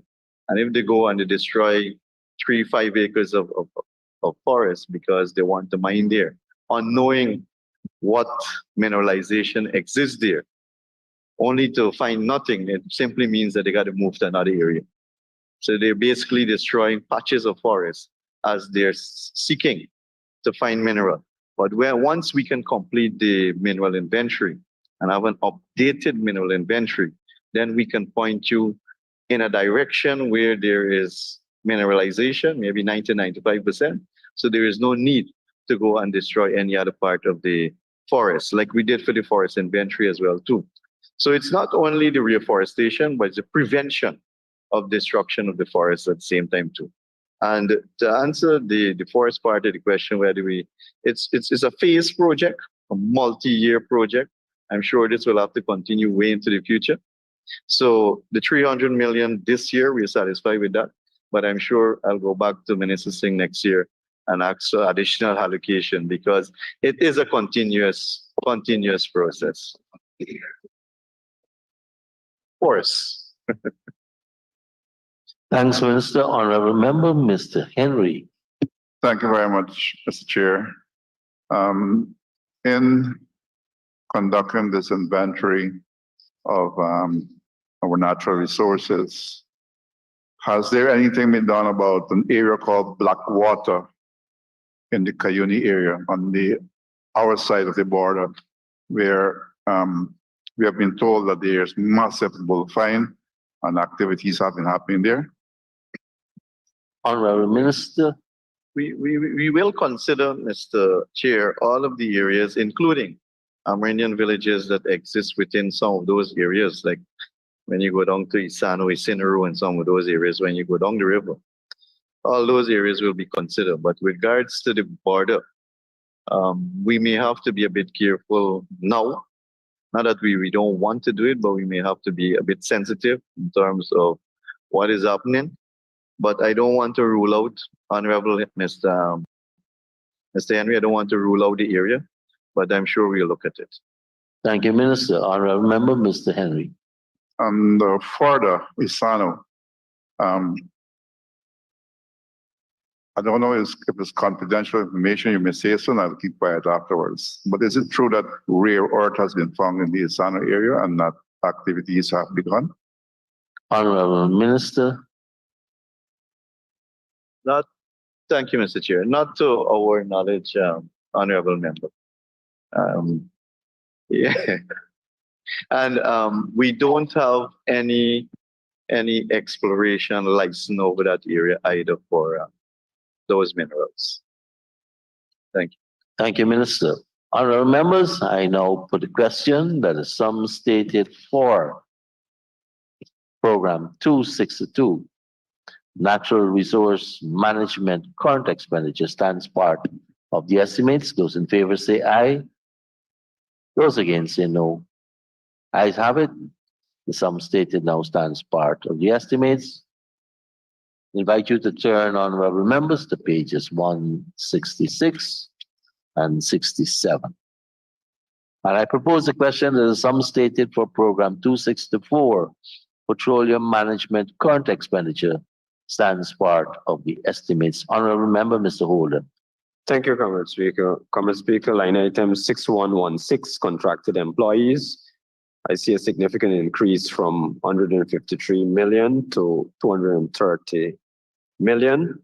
If you check the staffing details, you see that there are only 6 an increase of 6 employees. So could the minister explain this drastic increase in the allocation? Honorable Minister. Thank you, Mr. Chair. Not so drastic as the honorable member here wanted to. Mr. Chair, in 2023, we had 29 employees under this program. Now in 2024, we'll have 35 employees under this program, an increase of 6. In the year, we had 3 leavers, 10 joiners. Most of these joiners, Mr. Chair, are bonded scholars who would have returned from studying abroad, and they are now placed in the Petroleum Department of the Ministry of Natural Resources. Thank you. Thanks, Minister. Honorable Member, Mr. Holden. Thank you, Comrade Comrade Chair. Line item 6284, order. Again, there's a drastic increase from 73 million to 204 million. Can the minister disaggregate the sum? Honorable Minister. Thank you, Mr. Chair. Mr. Chair, third-party inspection to be conducted on FPSO vessels 6.3 million. Mr. Speaker, this was increased obviously because of our third FPSO now commissioned and almost at full capacity. So we are not catering for 2 FPSOs anymore, but a third one, Prosperity. Presently, we have 3 companies, that are doing third-party inspection for us. And may I add that this is all part of us monitoring production and offloading on the FPSOs. Because I know there have been a lot of noise in certain sections of the media, but us not being capable or don't have the ability or the equipment possible to monitor production and uploading.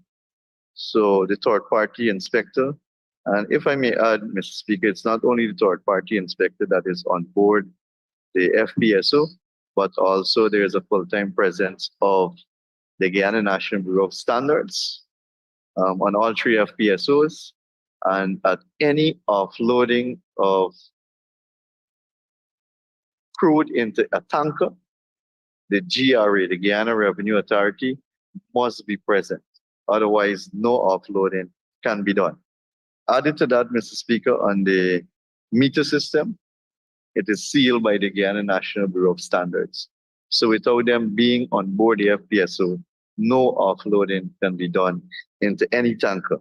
I just wanted to add that. The second allocation, which is the local content, secretariat consultation and review of regulations, 50.7 million. Mr. Speaker, this is being allocated with the view that we will start the consultation in 2024.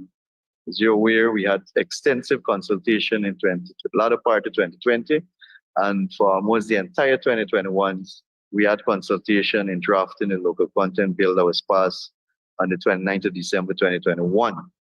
And we had made a promise that once we reassess our capabilities, our local capability within the private sector, not only in the provision of goods and services, but our human resources, that we are going to look back, especially at Schedule 1 in the local content legislation, which currently has 40 services or carve out, and each service carry a target. So it's not only adding services to Schedule 1, but it is also relooking at the targets and to see where we can increase targets. So this is something that we had promised, and we have made an allocation to start the consultation this year. But of course, we must do an assessment of our capacity locally. We cannot shoot ourselves in the foot and say we can do welding fabrication 100%. Can we build an FPSO? No, we can't build an FPSO. But can we fabricate parts for an FPSO? Yes, we can do that.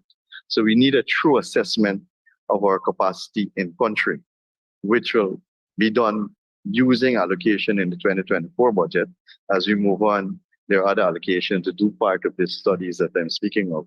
But this here is basically for the consultation and the review of the regulations. The other allocation of 42 million goes towards the S&P Platts and the London tankers. And these two subscription, these are regular subscription that must be done, but by any oil and gas country that wants to manage the sector in a prudent manner. And this has helped us a lot in the reduction of demurrage fees. And I'll go through that because there's an allocation for that later in the budget as well. It has helped us to reduce significantly the demurrage fees by tracking tankers. And secondly, it has helped us with the pricing of our crude so that we get the best price for Guyana's crude. Now we have managed for the first time to get a premium as well too, for the very first time. When we started, we were paying a marketing fee, Mr. Speaker. Today we are paying no marketing fee, plus we're getting a premium. So this is very necessary, as I mentioned, for any oil producing country that is managing the sector in a prudent manner. Also, there is a 100 million allocation to review the seventh, or in anticipation of the seventh project that will come on board. It has been a trend by Exxon and partners that for the last 3 years they have submitted FDP. We have dealt with Payara, we have dealt with Yellowtail, we've dealt with Waru. Now we are dealing with Whiptail. And we're anticipating that another FDP will come in at some point in time this year. Whether it's oil or gas, that is to be determined, but we're anticipating a seventh project coming in. And obviously we will need a consultant to do the review of the field development plan in anticipation of issuing a production license, and then a $5 million for advertisement. So that will give you the total honorable. Thank you very much, Honorable Minister. Honorable Member, Mr. Ramsrud. Thank you, Comrade Chair. The Minister given us a thesis there, but thank you very much for that breakdown. On a 6284, I've noticed that there's a 204 million there, which almost double from last year. Can you say or give us a breakdown that sum? 6284. Oh, that's 6284, that's Mr. Chair. Sorry, my apologies. Thank you, honorable members. Honorable member, Mr. Patterson. Good afternoon. Good afternoon. Chair, Minister. Just for clarification, the subsidies that the ministry gives to the local content secretary that comes on 6294 and not covered on the 6284. Is that correct? So I don't want to ask a question on the wrong line. Mr. Chair. Just to clarify that there's no subsidy to the local content secretariat. It's part of the ministry, but this allocation is for consultation and review of the regulations. So, Mr. Chair, last year, Mr. Chair? Go ahead. So last year, $8 million was given to the local content secretariat and you said it's a subsidy. That's no longer the case. Mr. Chair. Honorable Minister. Yeah, thank you. Mr. Chair, I'm sure there is a good reason for the allocation of 8 million last year. I don't have that information with me, but there is no subsidy. Mr. Chair, sorry, can I help the Honorable Minister out? No, he has a lot on his plate. Okay, but finally, this is from France. We have to give him the courtesy of finishing his statement before we intervene, right? But I think he mumbled through the conclusion there. So you can ask the question. No, I just want to quote from the Hansard. Finally, 8 million goes, this is from the Hansard, your presentation responses to the same line, right? Finally, 8 million will go towards the local content secretariat. In general, Honorable Minister. Yes, so Mr. Chair, we can always give an account for the 8 million that was given to the local content secretary. Maybe it was the wrong word that was used, but I'm sure that we can give a detailed explanation as to how the 8 million was spent by the local content secretariat in 2023. Thank you, Minister. Honorable members. Honorable Member, Mr. Patterson. Thank you very much, Mr. Chair. Just for completeness, can the 6294, the 371, I have a series of questions. I want to make sure that I put them in line the correct.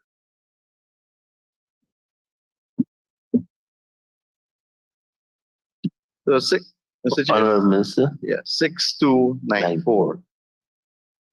Mr. Chair, if I can give a breakdown of the allocation.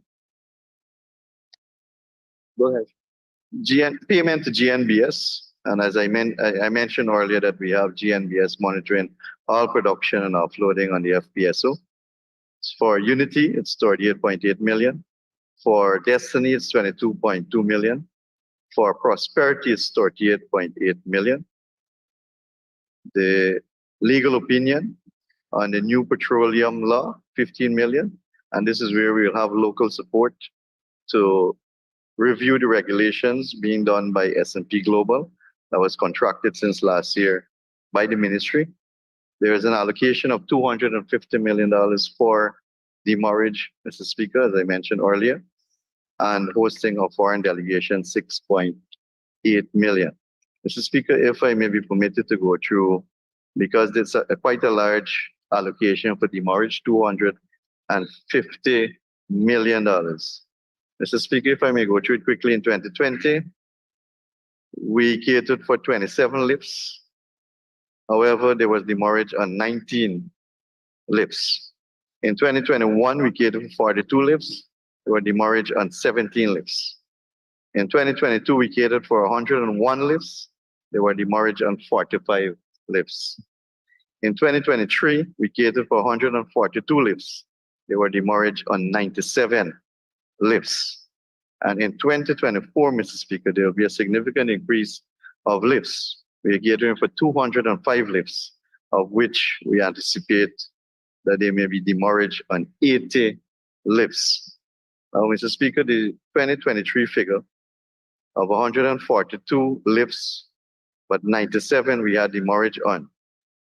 Mr. Speaker, Mr. Chair, you can recall, and the honorable member can recall, that in 2023 was a year when both FPSOs underwent maintenance, normal maintenance, and then we had an issue with the Liza Destiny FPSO where the main compressor went down, reducing significantly the production.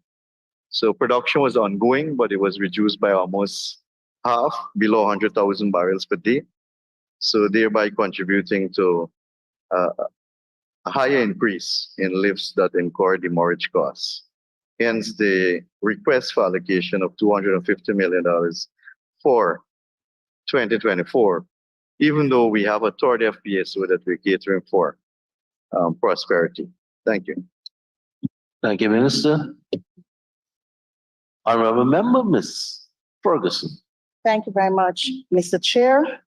Mr. Chair, if I'm to take our attention to line item 6116, contracted employees. I note for last year, we had 153 plus million set aside for salaries and benefits. But you would recall, Mr. Chair, that surrounding the issue with the US 211 million or 214 million US that went missing, the nation was advised that the officer responsible had 2 weeks deducted from his salary. But I'm not seeing it reflected here, Mr. Chair. So perhaps the Honorable Minister can tell us where exactly we will see the deduction or the amendment in the salary to reflect the 2 weeks no pay leave of that. Honorable Minister, you said last year, right? Well, yes, Mr. Chair, because if you look on the staffing details, under the revised, what was budgeted and Oh, also the revised. I just wanted to get some emphasis on last year. Honorable Minister? Thank you, Mr. Chair. Mr. Chair, I know the member want to ask about the audit. That's the whole idea. Using 6116 and the deduction. Because if I have to answer the question, I'll answer directly. But I'm not afraid of answering the question I was asked by the honorable member. Mr. Speaker, let me just put it on record. Mr. Chair, let me answer, please. Let me answer, please. Honorable Member, we ask a question, and if there are subsequent questions, you'll wait when the answer is given, and then I will allow the subsequent questions. Honorable Minister, you have my protection. Thank you, Mr. Chair. Mr. Chair, and I think a few members on the opposition side know exactly.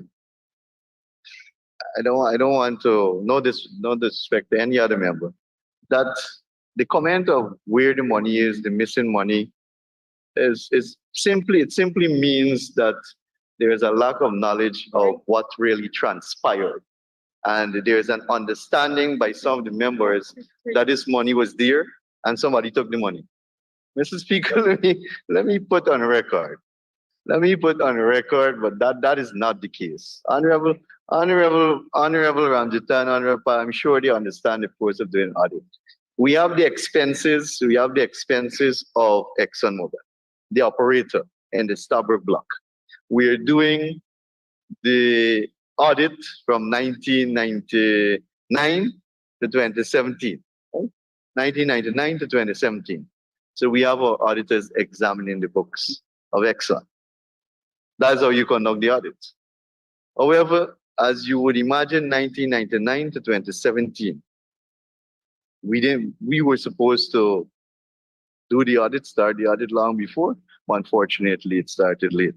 So we had to go the auditors, in other words, had to go way back. I'm not making an excuse, but I'm telling you what the reality of this is. Hold on. If you want the answer, you gotta wait. So when the report was prepared, by the company that was contracted, the company contracted IHS Markit, right? Contracted to carry out that audit.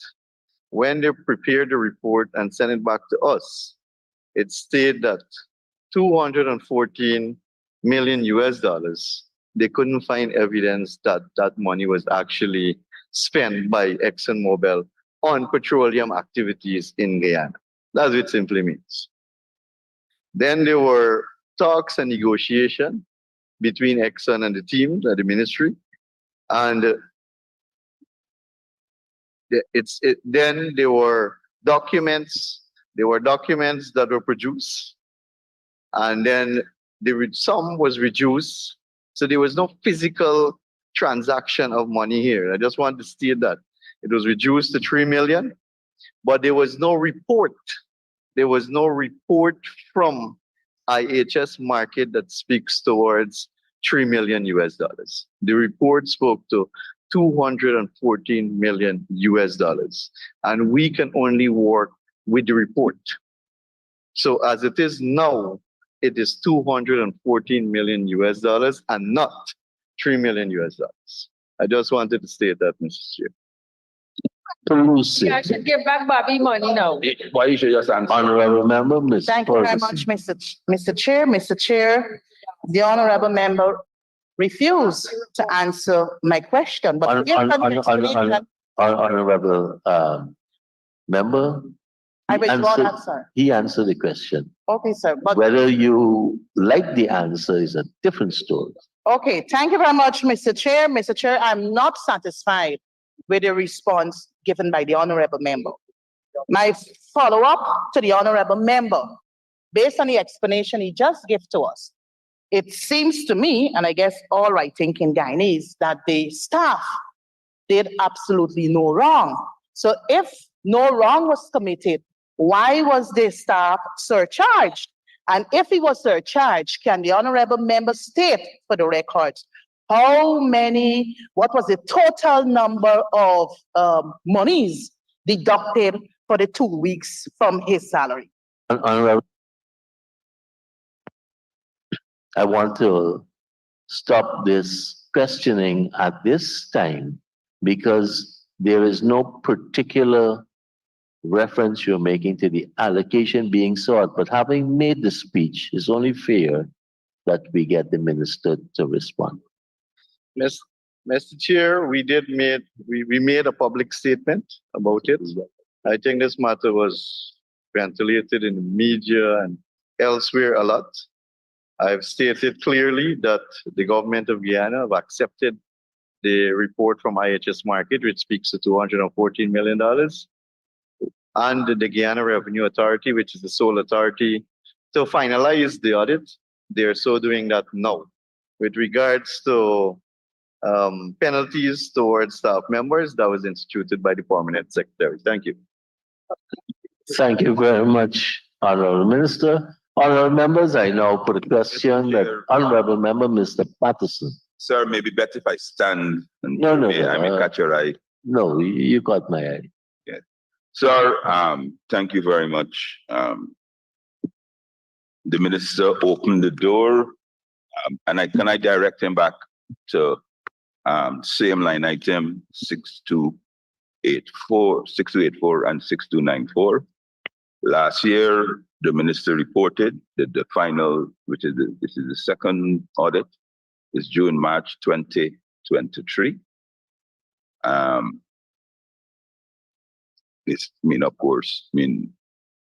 It's now January 2024. The second audit has not been released publicly. Can the minister say why not being leaked, but not being leaked publicly? And I have follow-up questions on the audit. Mr. Speaker, as I mentioned, we made it clear in a statement that the Guyana Revenue Authority is the sole authority or the agency responsible for the audits. That is, we made a further statement before that and said that corrective actions are going to be taken with regards to what happened. And one of those corrective actions is to have the right body, which is the Guyana Revenue Authority, to deal with all audits. We are just the facilitator. The Ministry of Natural Resources based on the production sharing agreement, but it is the Guyana Revenue Authority that conduct and monitor the audits of expenses. Thank you, Minister. Mr. Patterson. Mr. Chair, before to stand actually. Secondly, Mr. Chair, on the first audit, it is somebody calling me to be quiet. Yes, in line with the first audit, sir, there has been public statement that will end up in arbitration. Can I ask though if any money has been allocated?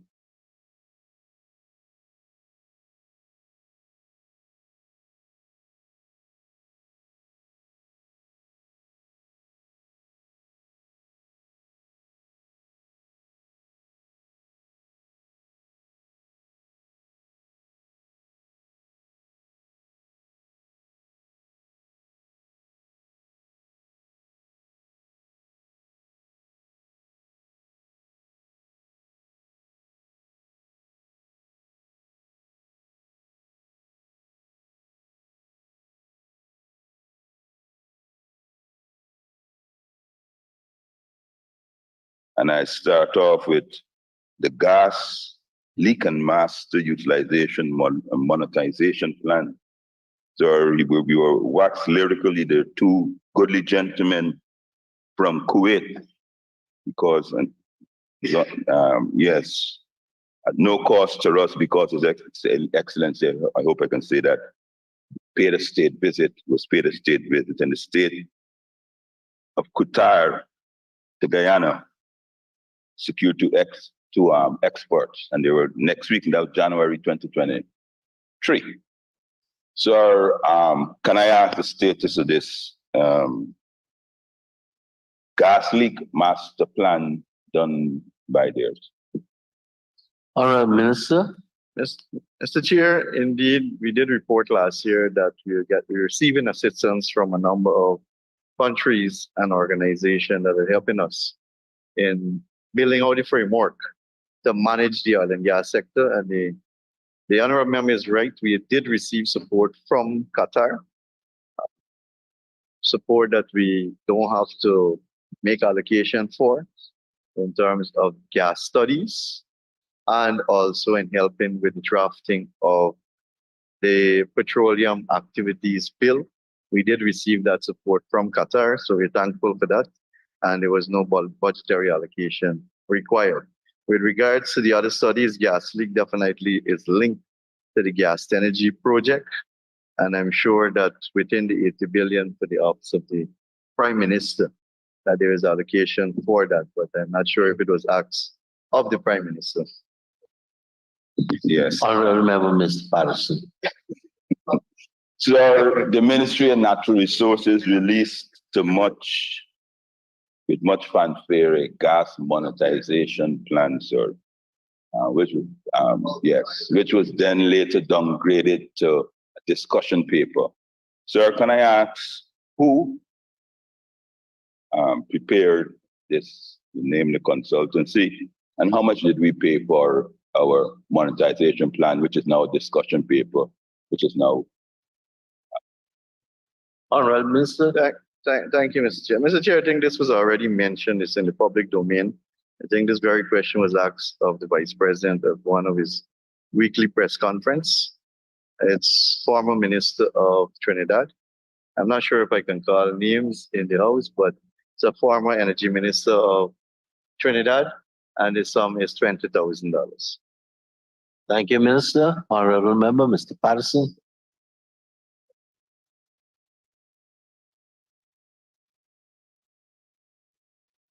Mike.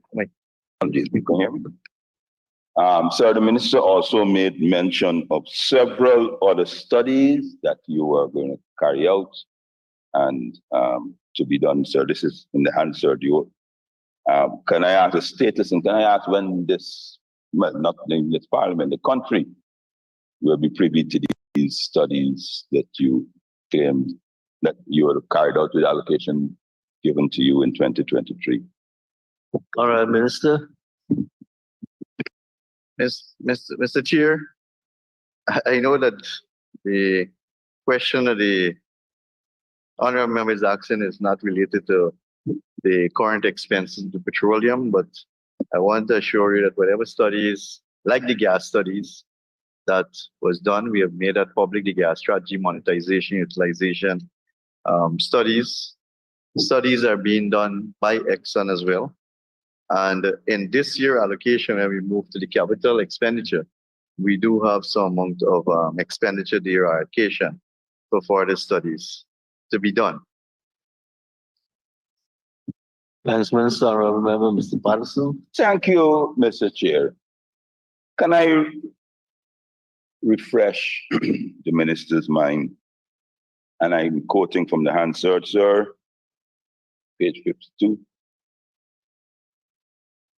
I have a list here of all the studies that are ongoing. I can probably go through a few.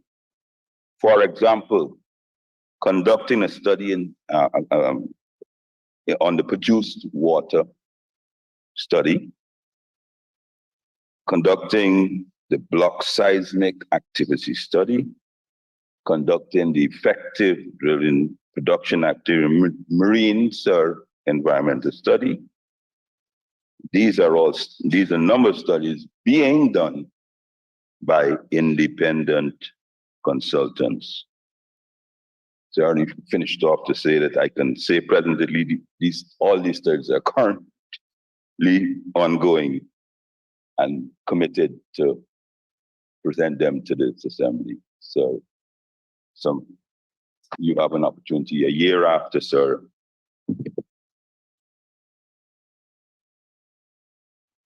Yeah, Mr. Chair, most of the studies that the honorable member is speaking of is built into the production license. The use water studies, the gas studies, these are all built into each production license, whether it's Yellowtail, whether it's Waru, whether it's Payara. is built in, and most of these studies are being done by the operator and it's being facilitated by the ministry. But the operator is their responsibility and license to conduct these studies and to ensure that it is shared with the Ministry of Natural Resources once it is completed. Thank you, Minister. Honorable Member, Mr. Patterson. So is the minister saying that because the operator conducted, even though he's a facilitator, there's no responsibility for this to be laid over to people of Guyana? If that's what he's saying, it is. Honorable Minister. Mr. Chair, what I'm saying is that the operator is conducting these studies. So, Mr. Chair, the studies are ongoing by the operator.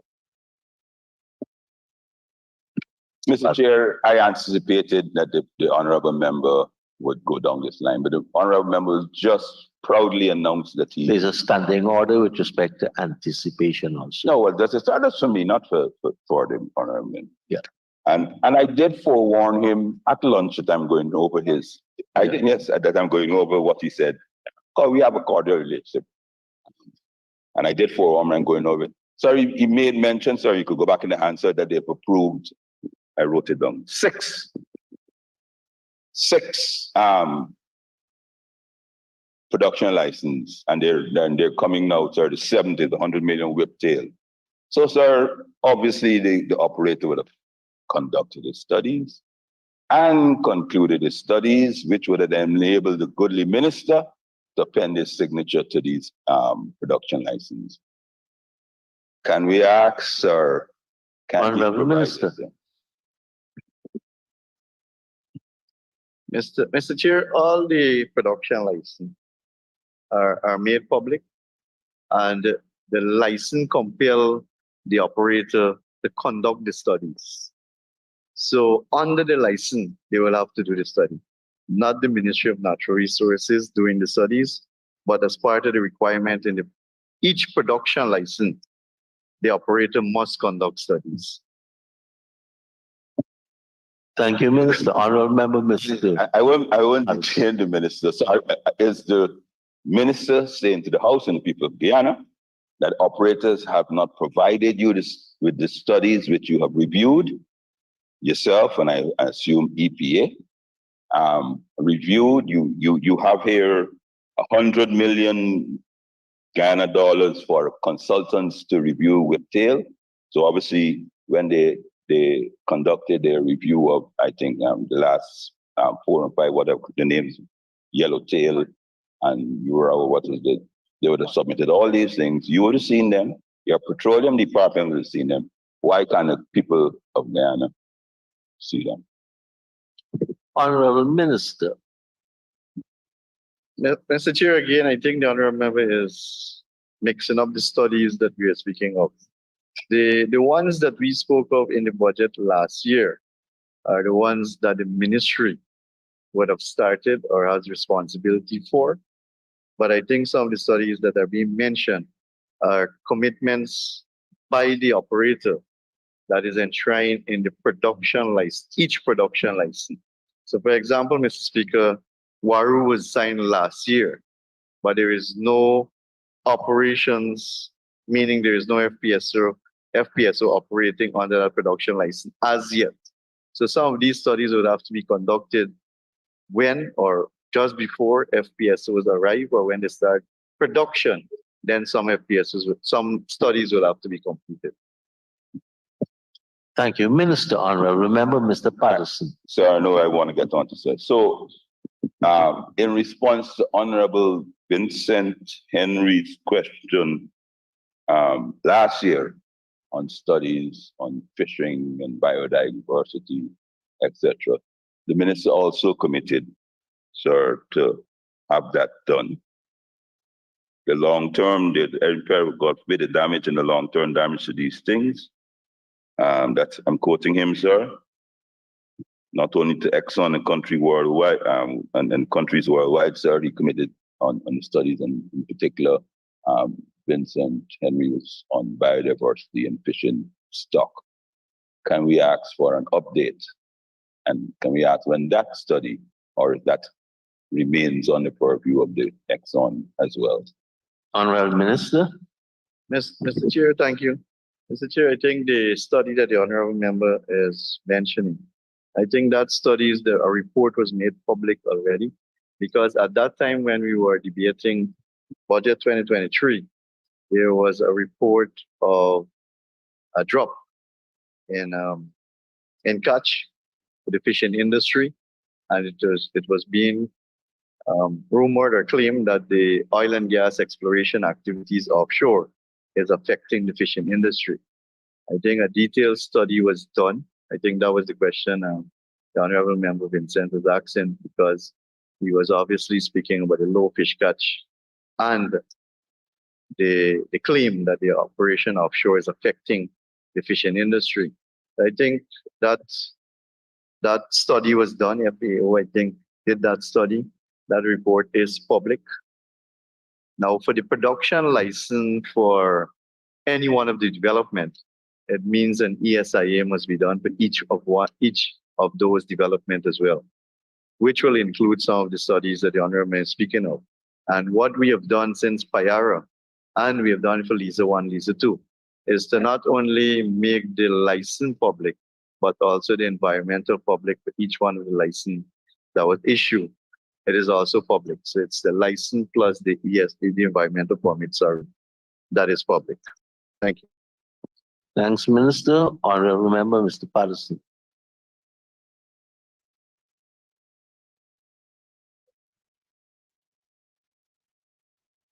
Honorable members, I now put a question that the sum stated for program 264, petroleum management current expenditure, stands part of the estimates. Those in favor say aye. Those against say no. Ayes have it. The sum stated now stands part of the estimates. Honorable members, we can turn to page 503.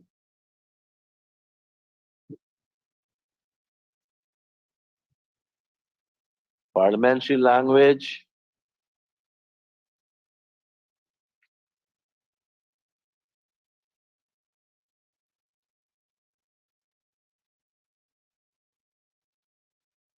Honorable members, I now propose a question that the sum stated for program 261, policy development and administration capital expenditure, stands part of the estimates. Honorable members, I now put a question that the sum stated for program 261, policy development and administration capital expenditure, stands part of the estimates. Those in favor say aye. Those against say no. Ayes have it. The sum stated now stands part of the estimates. Honorable members, let's turn to program 262. And I propose the question that the sum stated for this program, natural resource management capital expenditure, stands part of the estimates. Sorry, there's 262, but I'm seeing a 0 there, so there's nothing to put. Am I wrong? 262, natural resource management, should not have been in the. Honorable members, I now propose a question that for program 264, petroleum management,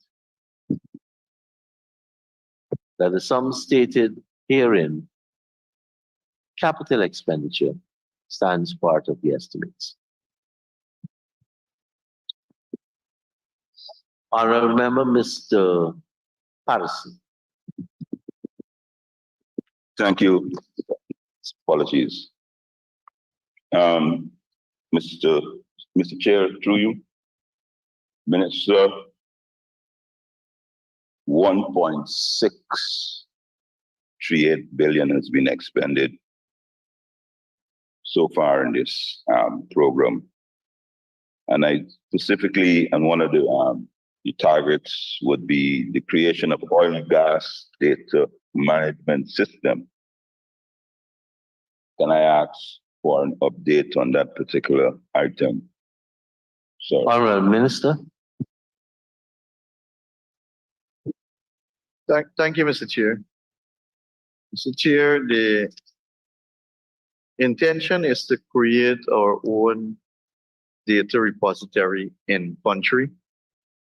Presently, and since the inception, as a matter of fact, of our petroleum sector, our data has been stored externally, and we believe that it is time, or it must happen at some point in time, that we store our data locally in-house, and that we can get the true benefits from our data, because the data from Guyana Basin is very sought after and very valuable. We have seen that during the current bid round, when people had to pay millions just to get data in order to submit a proposal for the blocks that were up.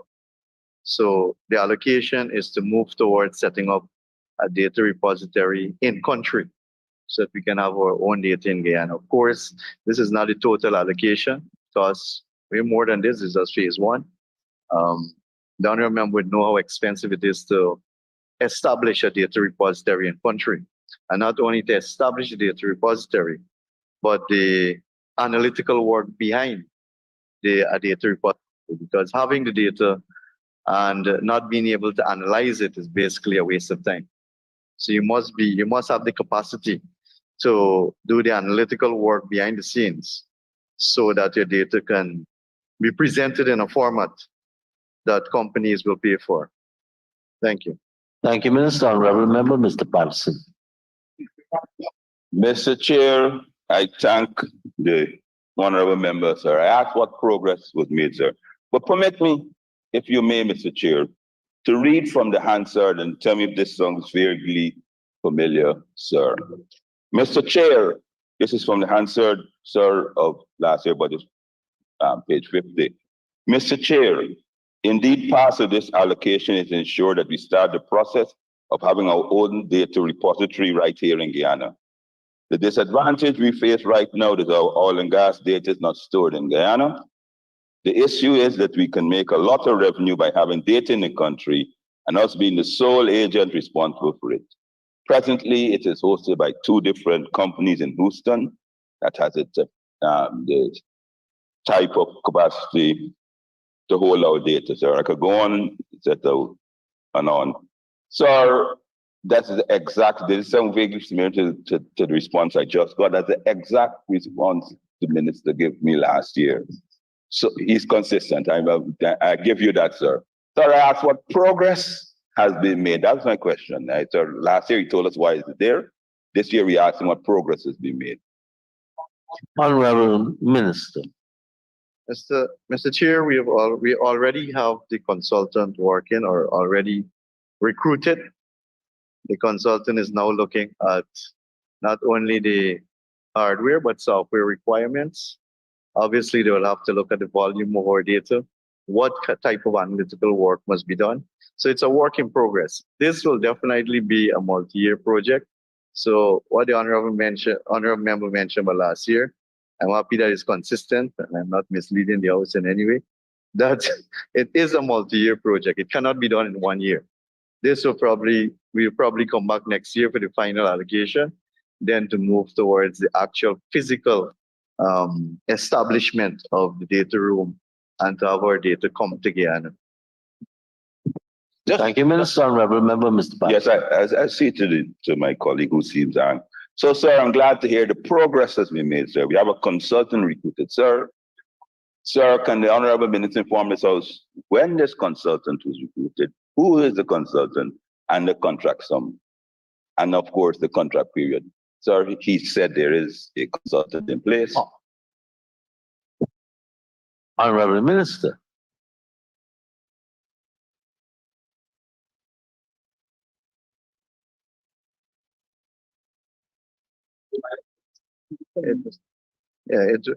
Mr. Chair, thank you. Mr. Chair, the consultant was hired in 2023. I was told it is the same consultant that designed in Norway data repository system. And as you're aware, Norway is somewhat of a model country when it comes to managing the oil and gas sector. It's not only the way in which they manage the sovereign wealth fund, but the entire framework to manage the sector that can be seen as a model country. So it's the same consultant that actually designed the Norway repository, and that consultant was hired in 2023. Thank you. Thank you, Minister. Honorable Member, Mr. Patterson. Sir, yeah, my last question for the minister on this head here. Sir, under the same project code, sir, 1, enhancement of legal institution framework. Obviously, for management and oversight of the oil and gas sector. So we spend 1.6 billion and we're spending $700 million here. But I recall the ministers also has, right, an additional, $50.7 million for lawyers included under 6284, I think it is. So can I ask the minister, so if you're doing a enhancement of the entire oil and gas sector, sir, why is it that you're now, and now obviously this is an IDB project, if I'm right, IDA project, why is it you're now budgeting for an additional sum? It's not a duplication of effort. Honorable Minister.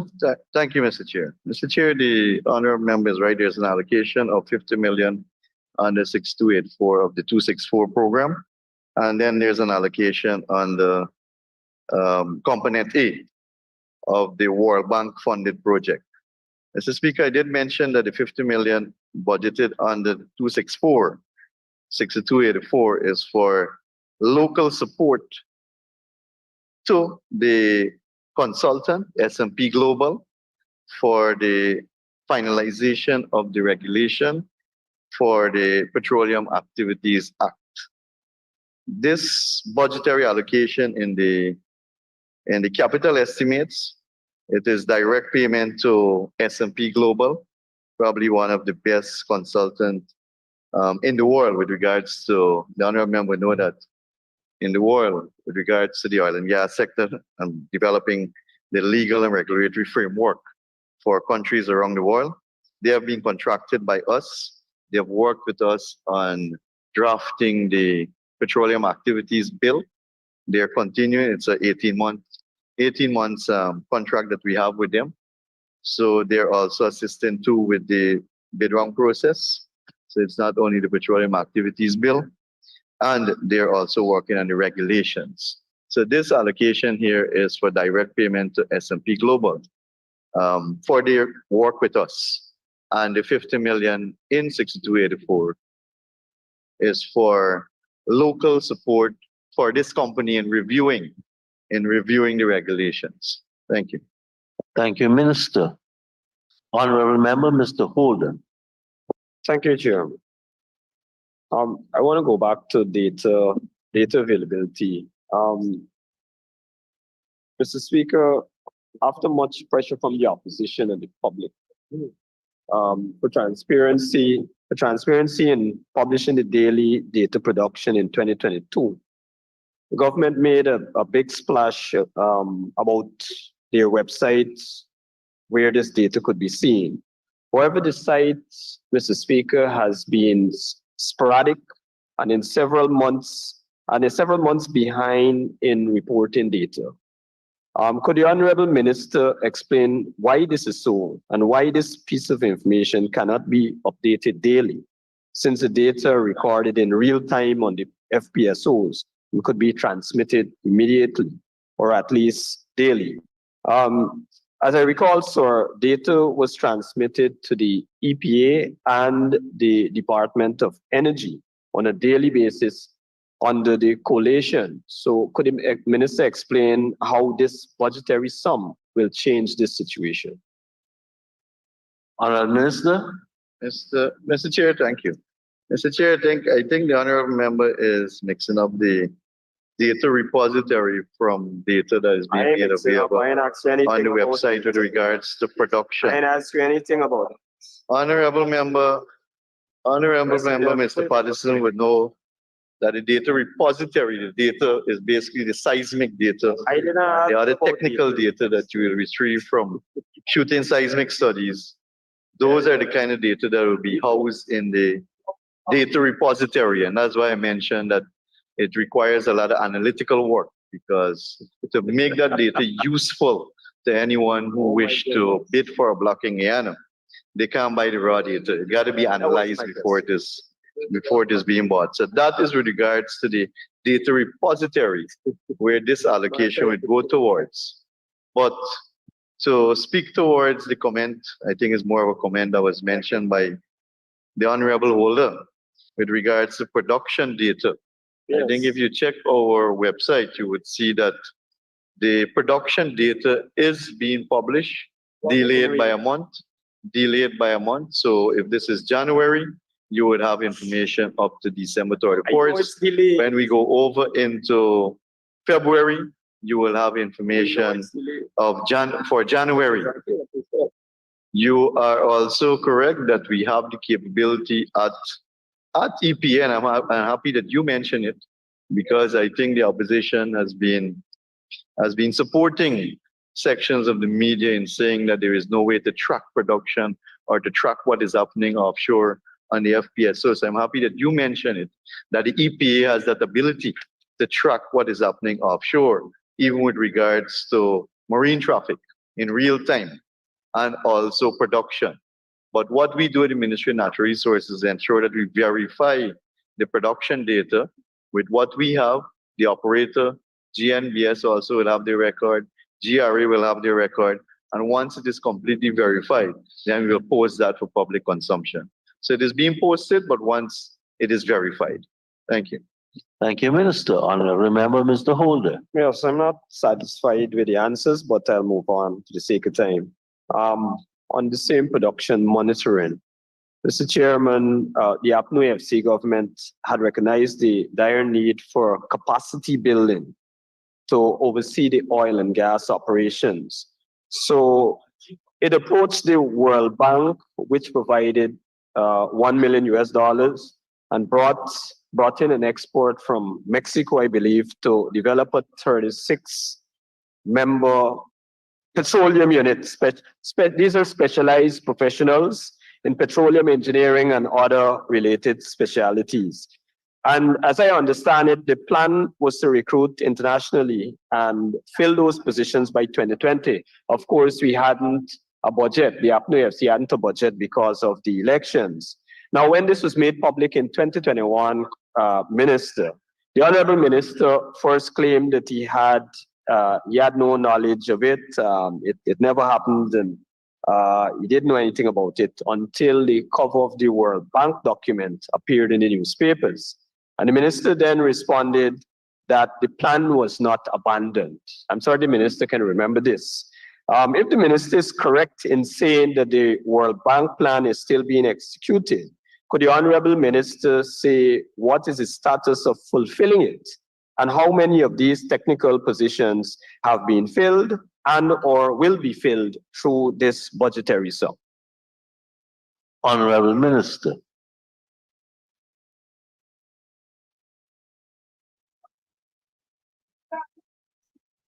I think I saw some movement. I don't know if it's the Honorable Ejil is responsible. It's one line item. Just we're stopping the clock. We're stopping the clock at 4:09. Have the technician quickly come and tighten the connection. Take a break. While I wanted to say this in the assembly, not in the committee, so I'll wait till we resume.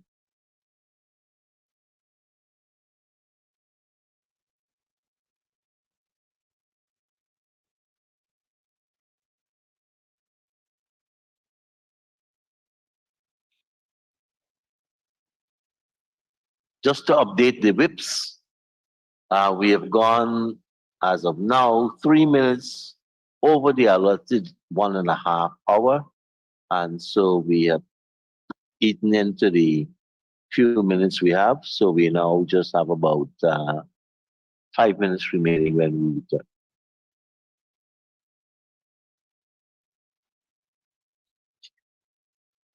Honorable Minister is switching. Let's hope.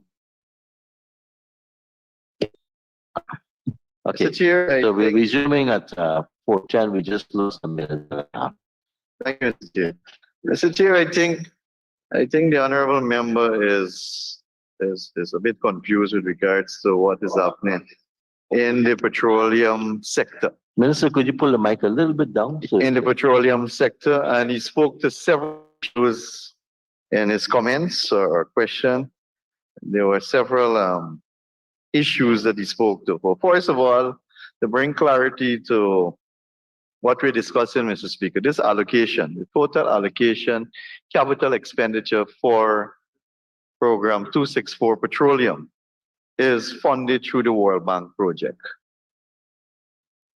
That's the first point I want to make, Mr. Speaker. Secondly, I think what the honorable member was getting at is the Petroleum Commission, the design for the Petroleum Commission, the staffing for the Petroleum Commission, the technical units, or the units rather, that will be created to manage the affairs and to advise the Commission. We have mentioned on several occasions that we will have a Petroleum Commission in place at some point in time, but as it is now, we have been working with consultants through the World Bank to build out the framework to manage the sector.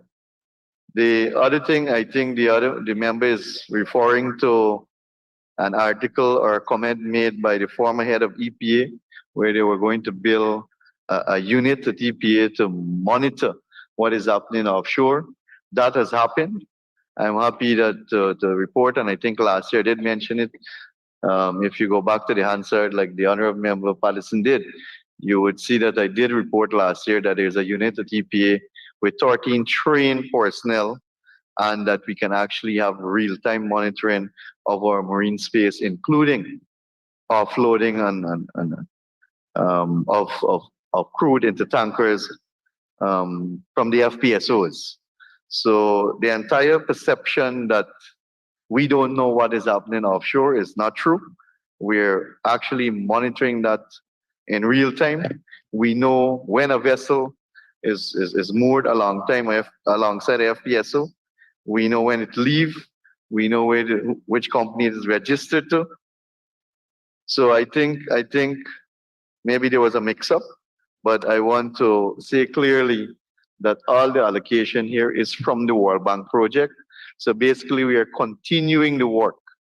We are continuing the work that has been started from the creation of the oil and gas sector in Guyana.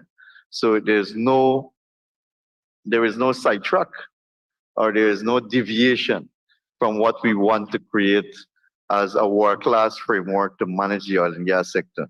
And I fully support the comment made by the Vice President, and that we have one of the better managed oil and gas sector around the world, especially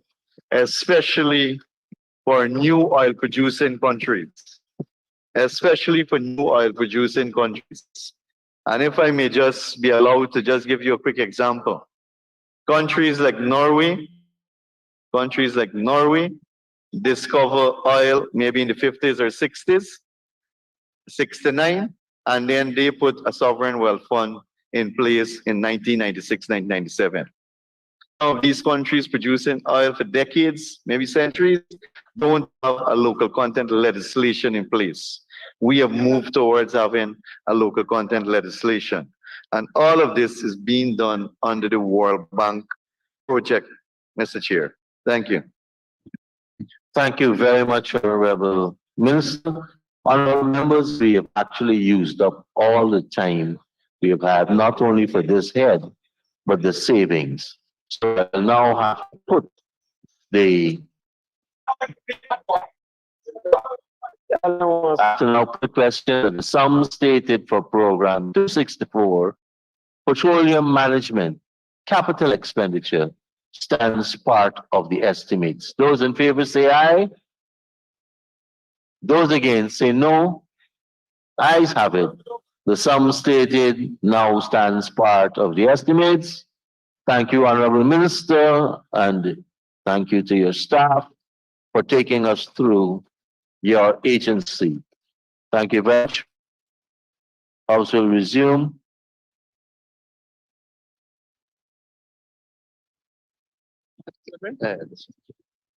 We, Honorable Member, Minister Edgehill, I know we have your staff here. Let's take the break. So we'll give them a fresh start and invite them to partake in whatever refreshments we have. Honorable members, before we take the suspension, just want to remind the Honorable Member, Ms. Philadelphia, about that list you promised to provide the House, failing which you will have to do the necessaries to the Honorable Minister. And we have a lot of other promises to lay over documents. Please, those who have promised to lay over, let's have those documents presented to us. Thank you. Honorable members, this is a good time to take the suspension for our afternoon break.